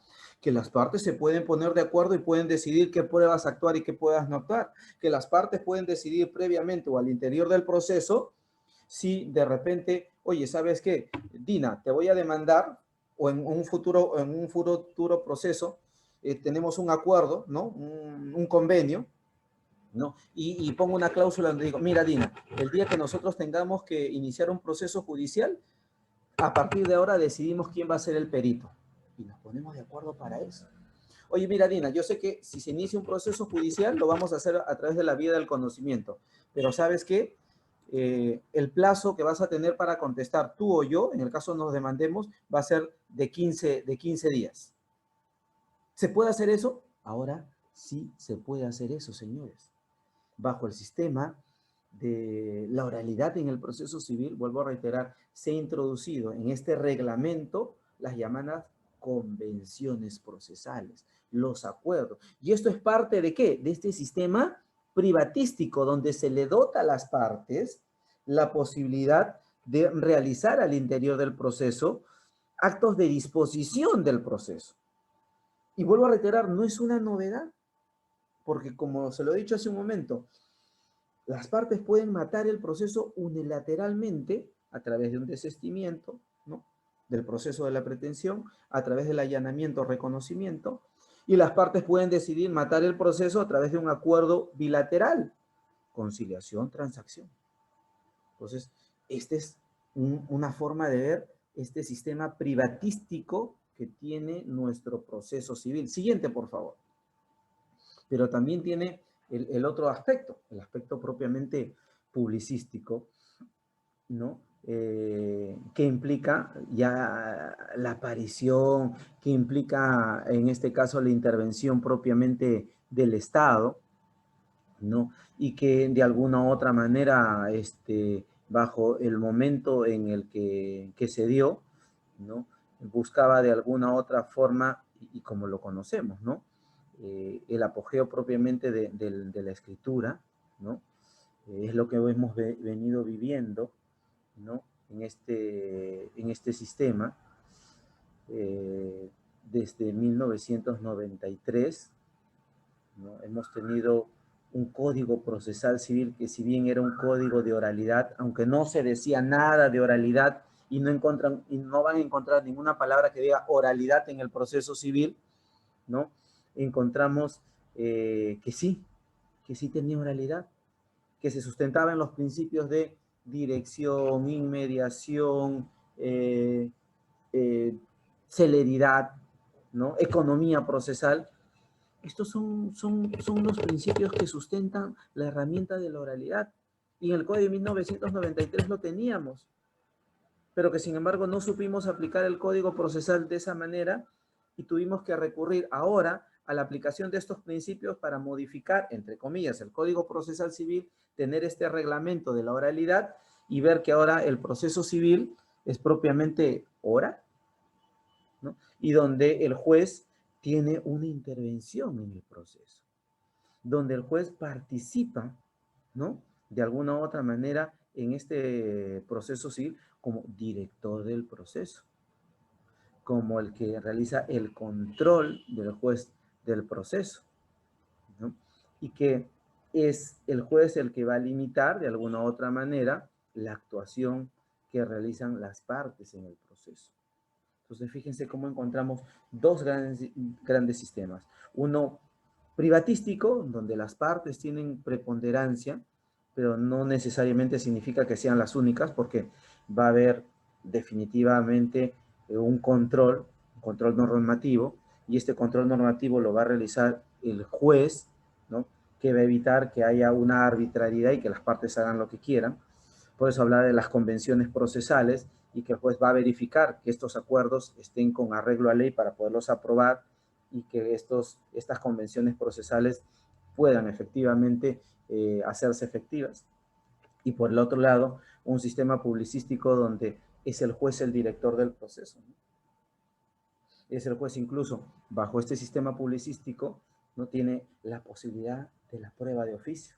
Prueba de oficio que hemos hecho referencia a lo largo de lo que hemos estado exponiendo a través de este 10º pleno casatorio, y que ha establecido 12, ¿no?, reglas que el juez debe tomar en cuenta para, ¿qué cosa?, para poder disponer de una prueba de oficio. ¿Y qué era necesario? Particularmente creo que no, porque el artículo 194 del Código Procesal Civil establecía esta prerrogativa, ¿no?, de dictar la prueba de oficio bajo esa consideración. Ya lo vamos a hablar más adelante, porque nos va a tocar hablar de ese tema y desarrollaremos mayor. Entonces, los sistemas, nuestro sistema tiene tanto de publicístico como de privatístico. Hay que ver el título preliminar para poder determinar esta circunstancia. Y como le digo, ya la oralidad en el proceso civil que está instaurada, ¿no?, ha permitido introducir figuras ha permitido introducir instituciones, ha permitido y está buscando cambiar un poco la mentalidad, el chip del juez, el chip de las partes en el proceso, demandante y demandado, para entender ahora que es muy importante la oralización de los actos procesales, desde la demanda, contestación, las diversas actuaciones que se dan en el proceso, como les decía, ahora tenemos unos alegatos de apertura, unos alegatos de clausura, ahora vamos a hablar de la teoría del caso, ¿no? Algo que le correspondía más a los abogados penalistas y a los abogados laboralistas, ¿no? Ahora en civil también vamos a hacer referencia a la teoría del caso. Entonces, son aspectos que no los habíamos analizado bajo esa óptica, no los teníamos descritos bajo esa óptica, pero en la actualidad tenemos ello, ¿no? Siguiente, por favor. Y acá, como les decía, la manera de ver los principios, la manera de ver los sistemas procesales, indirectamente hemos dicho también que hay dos sistemas, además del publicístico y privatístico, entender que hay un sistema escritural y un sistema oral, un sistema de oralidad en el proceso civil que lo tenemos en la actualidad vigente, bajo este reglamento, vuelvo a reiterar, y que ha sido reconocido, como les decía, en el 10º pleno casatorio. Si ustedes ven en la 5ª regla, dice, ¿no? ¿En qué momento se deben aplicar la prueba de oficio? Cuando hablamos de un proceso escritural y cuando se hace referencia a un proceso oral. Es decir, la Corte Suprema ya reconoce, ¿no?, que existe oralidad en el proceso civil. Y que de alguna u otra manera este reglamento que modifica el Código Procesal Civil, directa o indirectamente, ¿no?, que introduce instituciones o actos procesales que no están en el Código Procesal Civil y que ya encuentran un respaldo de parte del máximo órgano, ¿no?, que tiene nuestro Poder Judicial, la Corte Suprema. Entonces hay que atender y entender mucho de la oralidad en el proceso civil. Vamos a venir hablando, les digo, durante el desarrollo de las 3 fechas, siempre voy a hablar de oralidad, siempre voy a hacer referencia a este tema, porque yo creo que definitivamente en el examen va a venir preguntas sobre el tema de oralidad, ¿no?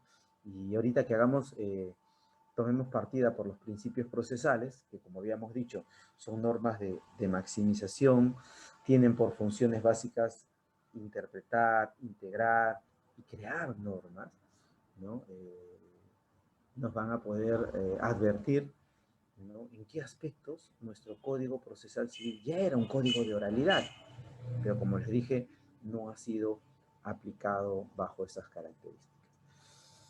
¿Qué finalidades cumple un principio procesal? Como les digo, darle o dotarle de mayor eficacia al ordenamiento jurídico, porque permite ver, le permite al juez ver con una visión mayor o más amplia, ¿no?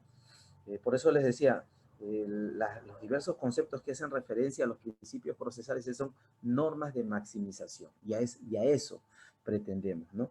Que tenga herramientas que puedan, de alguna u otra manera, en el caso de que exista un vacío o alguna eficiencia de carácter normativa, poder aplicar principios, casualmente, para que le puedan ofrecer una solución, ¿no?, cuando se dé una circunstancia de hecho, derecho, un caso en concreto.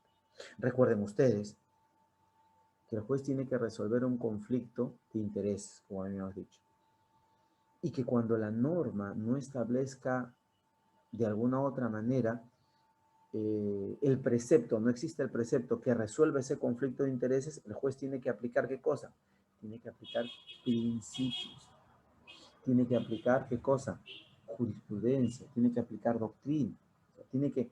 Tiene que resolver sí o sí un conflicto de intereses, aun cuando, como les diga, no haya una norma de carácter expreso en esas características.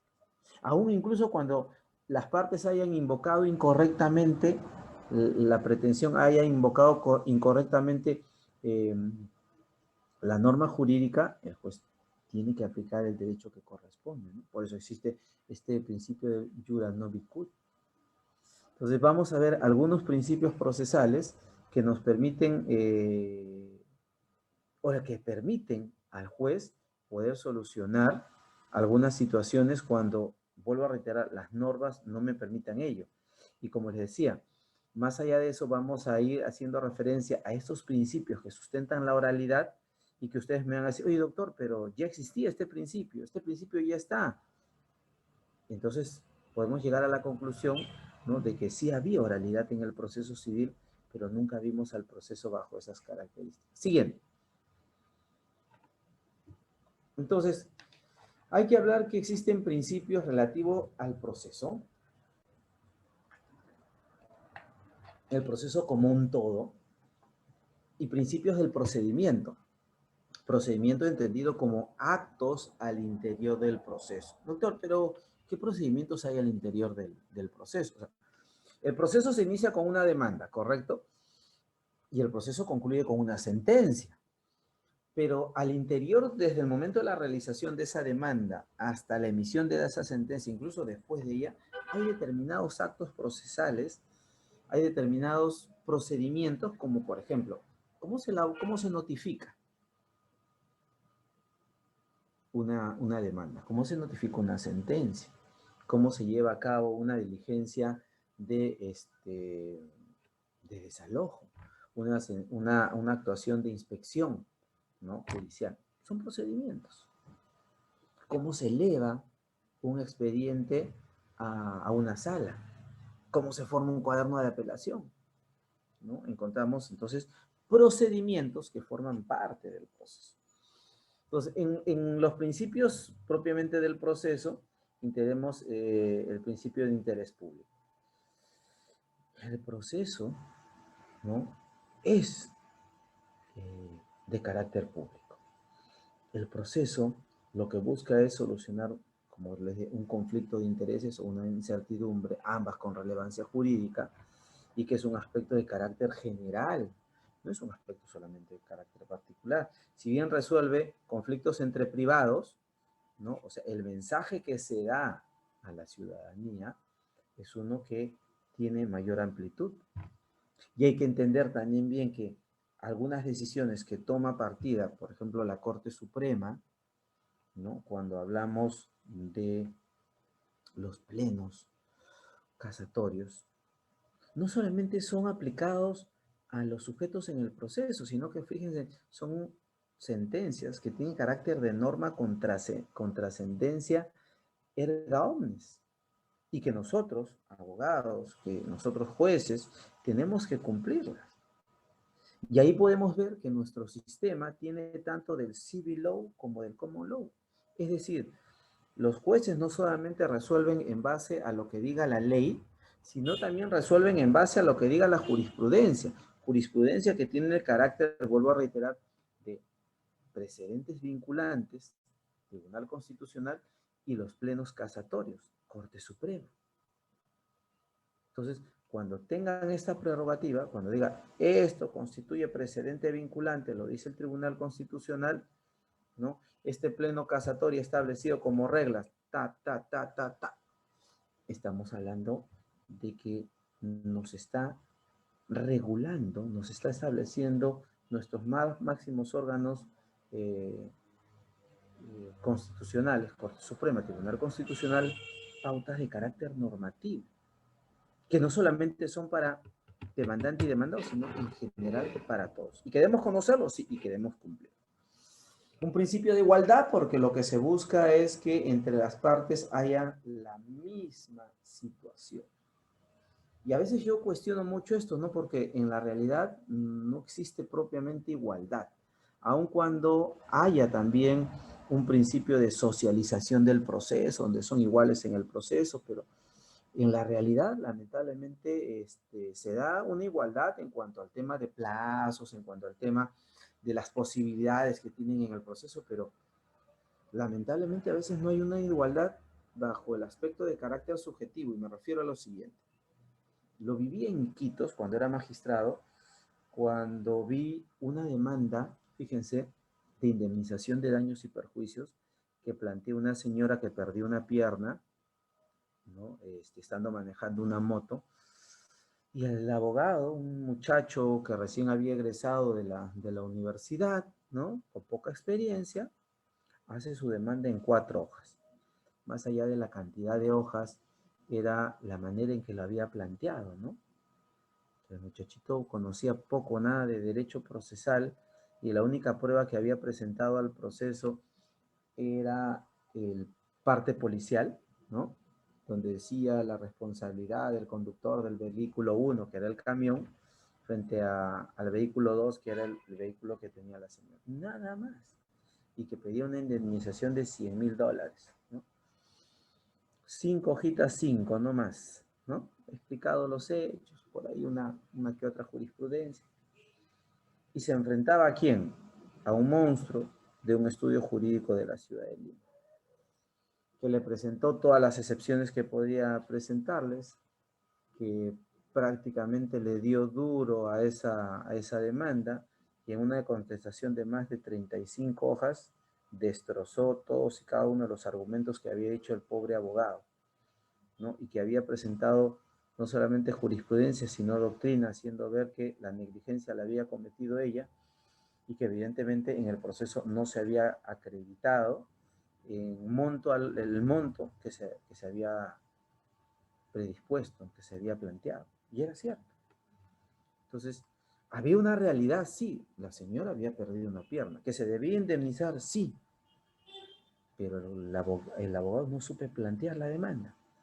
Entonces, yo me preguntaba, ¿y el principio de igualdad me permitiría a mí como juez introducir medios probatorios de oficio para lograr compensar el déficit que ha realizado este abogado, aún viendo yo que hay un derecho fundamental de esta persona, y yo podría hacer eso? ¿Rompería o no rompería el principio de igualdad en ese caso? ¿O garantizaría el principio de igualdad en ese caso ante esta circunstancia? No, el juez resuelve un proceso judicial, el juez resuelve un conflicto de intereses, y son las partes las que me tienen que dotar de los medios probatorios. Y lamentablemente, ¿qué es lo que dice el Código Procesal cuando una de las partes no acredita con medios probatorios sus pretensiones? La demanda es declarada infundada. Entonces yo ahí me explico, este principio de igualdad podría funcionar cuando se presenta un abogado de poco conocimiento, ¿no? Un abogado que ni siquiera sabe descifrar lo que ha ocurrido y pretensionar como corresponde frente a un estudio jurídico grande, con experiencia, con todo el bagaje que tienen. ¿Puede el juez introducirse y decir, estoy garantizando la igualdad en el proceso, estoy equilibrando la balanza, ¿no? Pero el principio de igualdad lo que busca es igualdad en cuanto a las armas y una igualdad de carácter objetivo, o sea, los mismos plazos, las mismas prerrogativas, las mismas garantías, ¿no? Y hay quienes equiparan, ¿no? Para hacer referencia al principio de igualdad, a que el proceso es como el ajedrez, ¿no? Se enfrentan dos partes, ¿no? Donde cada uno tiene sus peones, donde cada uno tiene sus torres, su alfil, su, su caballo, tiene un rey y una reina. Y tienen las mismas herramientas. Quién gane o quién pierde es cuestión de estrategia, ¿no? Entonces, quien conozca más, quien tenga mayor posibilidad de establecer una buena estrategia, ganará en el proceso. Y quien no, bueno, perderá en el proceso judicial. Quien no sepa utilizar correctamente sus armas. Pero el principio de igualdad garantiza propiamente eso. Ya desde el punto de vista subjetivo, de que si el abogado sabe menos que el otro, ahí no puede entrar a tallar el juez. Fíjense, ahí no puede hacer mucho o nada. En procesal civil, por lo menos, no he visto ninguna resolución bajo esas características, ¿no? Pero entender al principio de igualdad como la igualdad de armas, la igualdad de posibilidades que tienen las partes en el proceso, este es el principio y así se garantiza. El principio de exclusividad y obligatoriedad en la función jurisdiccional, hablábamos hace un momento de lo que es la jurisdicción y decíamos solamente el Estado puede resolver conflicto de interés. Y el Estado, a través de la norma constitucional, ha establecido o le da la posibilidad a otros entes que pueden también aplicar de alguna otra manera este principio. ¿No? ¿Cómo? ¿Bajo qué aspecto? Mira, en primer lugar, no solamente se le permite al Estado poder plantear o poder establecer la garantía de ejercer función jurisdiccional, se le da también a otros órganos esta posibilidad.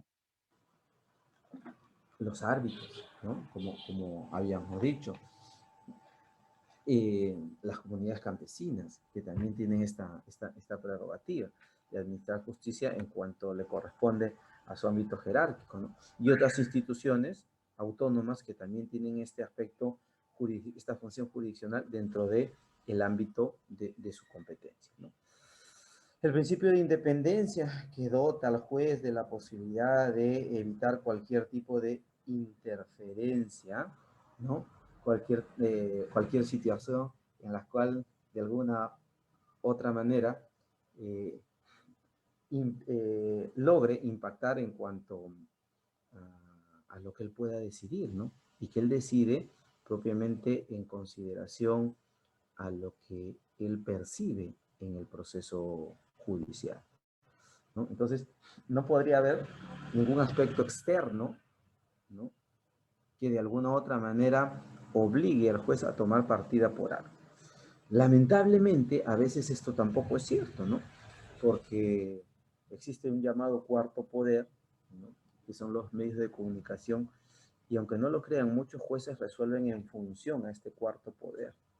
Entonces, temas que son emblemáticos, donde el juez ya está en la mirada decide resolver en función a lo que diga la prensa, ¿no? Por un temor a ser atacado, por un temor a ciertas circunstancias. Muy pocos jueces ahí aplican este principio de independencia, ¿no? Y que a veces les puede costar, desde su cargo hasta algunas otras situaciones de carácter personal. El principio de imparcialidad, ¿no? Que lo que establece propiamente es el hecho de que el juez no puede de alguna u otra manera coadyuvar o ayudar a una de las partes en el proceso, ni al demandante ni al demandado. Él es un tercero, ¿no? que resuelve un conflicto de interés, ¿no? O una incertidumbre, como habíamos visto. Entonces, él no puede tomar partida por el demandante o por el demandado y realizar actos que favorezcan a alguna de las partes en el proceso, porque rompe con el esquema propiamente de la imparcialidad. El principio de contradicción o audiencia bilateral, ¿no? Mediante la cual se establece que todo lo que une las partes realice en el proceso judicial tiene que tener conocimiento a la otra. Y bajo esa prerrogativa, ¿no? Las partes pueden participar del proceso y saber, ¿no?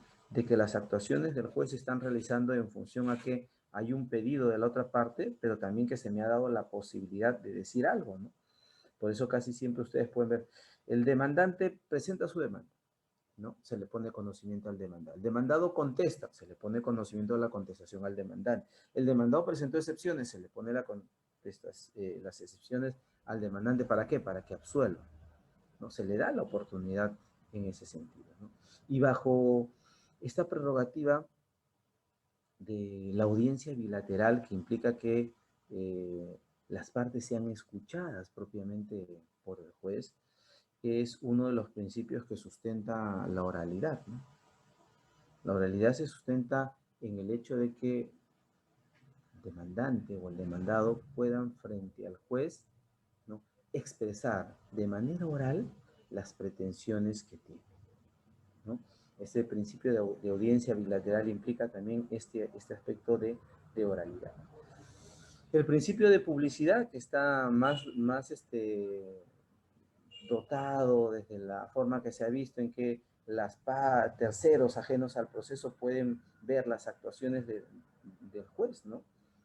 Y que bajo este principio, que es un principio que se aplica más al proceso penal que al proceso civil, y que pocas veces de alguna u otra manera se materializa, pero sí recordarán ustedes que antes de la pandemia se daban determinados informes orales o actuaciones procesales en el edificio de Alzamora Valdés para los que viven en Lima, y yo tenía acceso a poder entrar, ¿no? Y me acuerdo incluso en la época que yo fui relator de la segunda sala civil, de Lima, teníamos las audiencias, las vistas de la causa, ¿no? Y dejábamos la puerta abierta para que pudiera ingresar el público. Y cuando teníamos grandes maestros, ¿no? que exponían, eso se convertía en un auditorio y se llenaba, ¿no? Porque podíamos encontrar, no quiero dar nombres porque muchos han pasado por ahí, y era muy grato, ¿no? Que pese a que los jueces decían, bueno, doctor, tienen 5 minutos, esos 5 minutos se convertían en 15, 20, 30 minutos, igual tiempo se le daba a la otra parte y nadie decía nada, ¿no? Nadie cuestionaba el tiempo que se le podía dar al maestro tal o al maestro cual, casualmente por el respeto que se les tenía, ¿no? Y porque se daba también, se materializaba el principio de igualdad, porque si a un Monroy se le concedía 20 minutos para que pueda hablar, al abogado de la otra parte se le concedía también igual tiempo, ¿no? Entonces, fíjense cómo se podía manifestar este aspecto. Y miren, el reglamento de la oralidad, ¿no? El reglamento de la oralidad habla del principio de publicidad y dice que los abogados y las partes pueden tomar fotografía del expediente.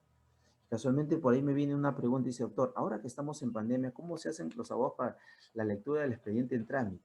Esa es una situación muy controversial, ¿no? Por el tema de pandemia casualmente no podemos acudir ya. Antes yo tocaba la puerta del juez, podía hablar con él, ¿no? Doctor, esta sentencia no sale.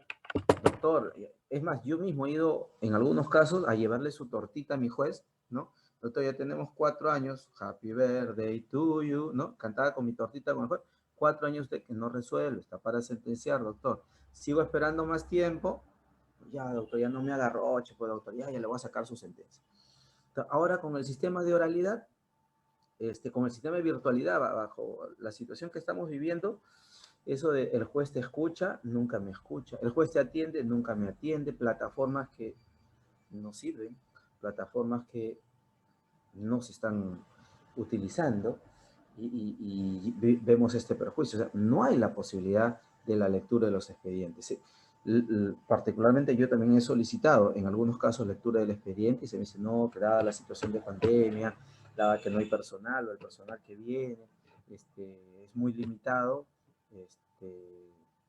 solamente en un caso me respondieron así. Después ni siquiera me responden, ¿no? Y no sé si puedo ir o no a leer el expediente, ¿no?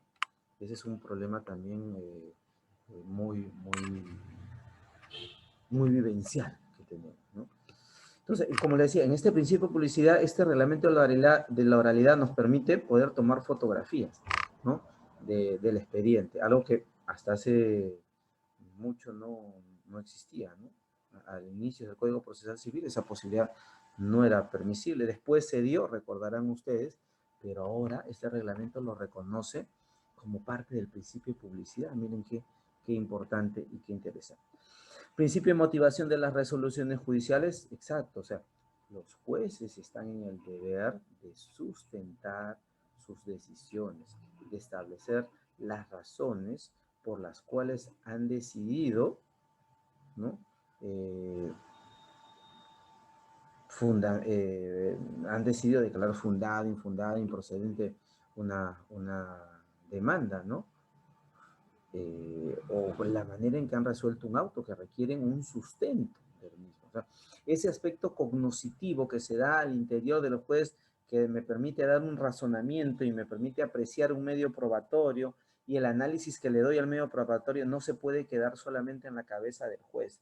Eso tiene que estar materializado, tiene que estar plasmado en una resolución judicial, en un auto, en una sentencia, para que quien no esté de acuerdo con la decisión se sustente casualmente en esos fundamentos, ¿no? El juez aplicó mal la norma, el juez entendió mal este principio. ¿Por qué? Porque está plasmado en un documento, en un acto jurídico procesal, como lo que veníamos hablando a inicios de esta exposición. Luego tenemos el principio de pluralidad de instancias, ¿no? La Constitución establece el principio de pluralidad de instancias, ¿no? Sin embargo, nuestro Código Procesal Civil habla de que tenemos 2 instancias, salvo, ¿no? que la ley establezca una situación distinta. Eso implica que solamente me puedo ir, ¿qué cosa? De un juzgado especializado a lo civil a una sala, ¿no? Porque es primera y segunda instancia. Y si me voy a la Corte Suprema, ya no es instancia, claro, ya no es instancia. Solamente hablamos de dos instancias. Y que hay resoluciones como, por ejemplo, el auto que resuelve las cuestiones probatorias o el auto que resuelve declarar una prueba de oficio son inimpugnables. Y por ahí podría venir, señor, las resoluciones inimpugnables que establece nuestro Código Procesal Civil vulneran el principio de pluralidad de instancias, vulneran el principio de doble instancia. No. ¿Por qué no vulneran? Porque la misma norma procesal dice que hay un principio de doble instancia, salvo que la ley establezca una cosa diferente. Entonces, cuando la ley ha dicho esto es inimpugnable, nada más que darle vuelta, porque la misma norma ha establecido esta posibilidad. Entonces, hay que entender este aspecto que es muy importante. Y que pueden preguntarle, ¿el Código Procesal Civil establece la pluralidad de instancias? ¿Cierto o falso? Falso. Porque el Código Procesal Civil no establece la pluralidad. La pluralidad como principio está dado por nuestra Constitución. Sin embargo, la doble instancia sí está establecido en el Código Procesal Civil. Y si pueden preguntarle, vuelvo a reiterar, creo que ya lo dije, ¿no? En el caso de las resoluciones inimpugnables, ¿afectan este principio? No, no lo afectan, ¿no? Ello es importante también dar cuenta. Luego viene el principio de cosa juzgada, ¿no? El principio de cosa juzgada que es un marco de protección. La cosa juzgada es la protección o la garantía que tienen las decisiones, ¿no? De que no puedan ser cuestionadas, ¿no? A través de otros medios impugnatorios más allá de lo que ya he establecido o que ya se han agotado los medios impugnatorios que he establecido la norma procesal. Y que desde otro punto de vista permite evitar que no haya decisiones contradictorias, porque una vez obtenido una sentencia y adquirido esta la calidad de cosa juzgada, mediante otro proceso judicial, en principio no se debería atacar.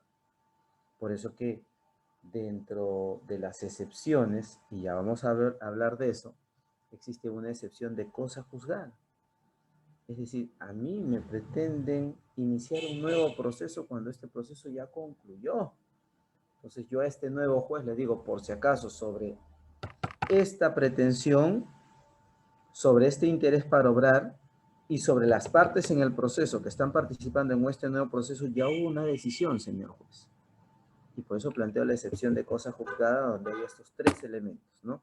Un elemento subjetivo, partes en el proceso, el elemento objetivo, que está dado básicamente por la pretensión y por ese interés con que se está planteando. Vistos estos tres elementos, si coinciden, tanto del proceso ya resuelto como del nuevo proceso, el juez tiene que declarar la conclusión de ese nuevo proceso en razón al principio de cosa juzgada. Y en cuanto a los Doctor, principios... una consulta. Sí, doctora. Dígame. Sí, en el tema de la cosa juzgada, ¿cómo diferenciarlo del principio del nebis in idem? ¿Cuál es la diferencia sustancial existente entre ambos o son iguales? Es que en el nebis in idem es más de aplicación en el proceso penal, ¿no? Y ahí encontramos propiamente, sí, estos elementos, ¿no? Que una persona no puede ser juzgada dos veces en razón a las mismas circunstancias. Entonces, y en la cosa juzgada encontramos los elementos particulares que hacen referencia a ello. Yo me iría más por el tema de poder establecer que nebis in idem, como les digo, es de aplicación en los procesos penales, ¿no? Eso es una figura, ¿no? Que no la podemos aplicar en el proceso civil porque no la encontramos tampoco, pero las categorías particularmente que la sustentan, considero yo que son las mismas, sino que son instituciones completamente distintas, pero que en el fondo buscan lo mismo, ¿no? Nevin y sin idem, oye, tú no me puedes juzgar por algo que ya me juzgaste anteriormente y tengo que ver los elementos Doctor, pero que se puedan ¿por dar qué me bajo ese indica que aspecto. solamente es exclusivo del proceso penal? ¿Hay algo que alguna base legal en eso? Porque doctrinariamente el Davis in idem siempre se ha aplicado para administrativo o penal, inclusive he visto que en algunas ocasiones lo han utilizado en procesos civiles. Yo, Eh, para, ya, yo particularmente, como les digo, es un tema de criterio. Yo particularmente no considero particularmente factible en razón de la naturaleza del Nevin Incident, ¿no? Sí, yo he visto algunas resoluciones de algunos jueces que lo han aplicado porque dicen, son normas de maximización, como lo había dicho al inicio. Y como es una norma de maximización, nada me impide poder aplicarlo también al proceso administrativo, al proceso laboral o al proceso civil.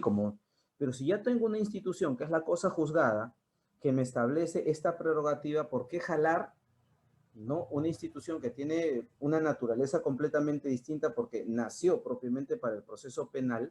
¿Por qué jalarlo al proceso civil? O sea, a eso yo voy. Particularmente es un criterio personal. Siguiendo su lógica, usted, Respeto los criterios.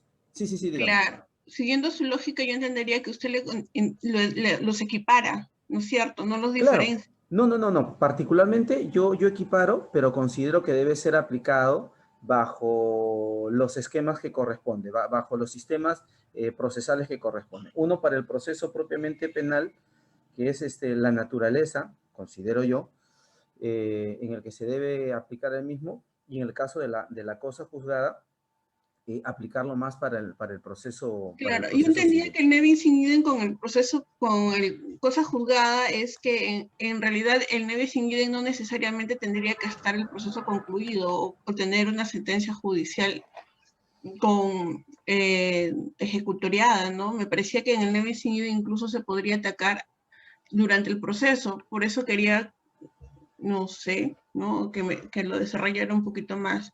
Ya, sí. Oh, Y fíjese, vamos a tener, dentro del desarrollo de la clase, vamos a hablar de las excepciones, y de repente ahí le doy más alcance sobre eso, y de repente vamos a hacer un cuadro que nos permita diferenciarlo en mejor medida, ¿les parece? Porque ya tenemos casi una hora y estoy casi a mitad de la exposición para poder sí, dar una respuesta más precisa, más exacta, y de sí, repente con algunos argumentos adicionales de carácter claro. constitucional o de Le carácter, agradecería, doctor. Y sí, en no se relación preocupe. al principio de pluralidad de instancia, disculpe, quizás a veces mi señal también se va. Ya. Quería que me explicara por qué la doble instancia no podría considerarse una pluralidad de instancia, ¿no? Porque al final dos es más que una. Y desde dos entiendo que ya es plural. ¿Por qué hacer esa diferenciación y sobre qué doctrina o base legal lo sustenta? Muy interesante su pregunta, sí. Claro, pluralidad implica dos, ¿no?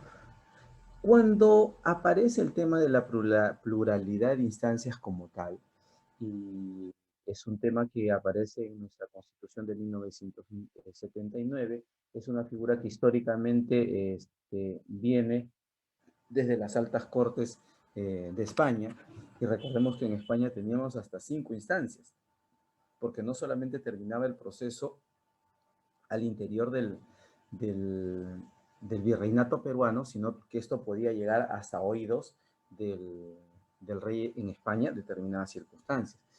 Y que la llamada pluralidad de instancias a la que se hacía referencia y que muchos consideran en la actualidad una garantía, según lo establece nuestro profesor Giovanni Priori, no es propiamente una garantía, ¿no?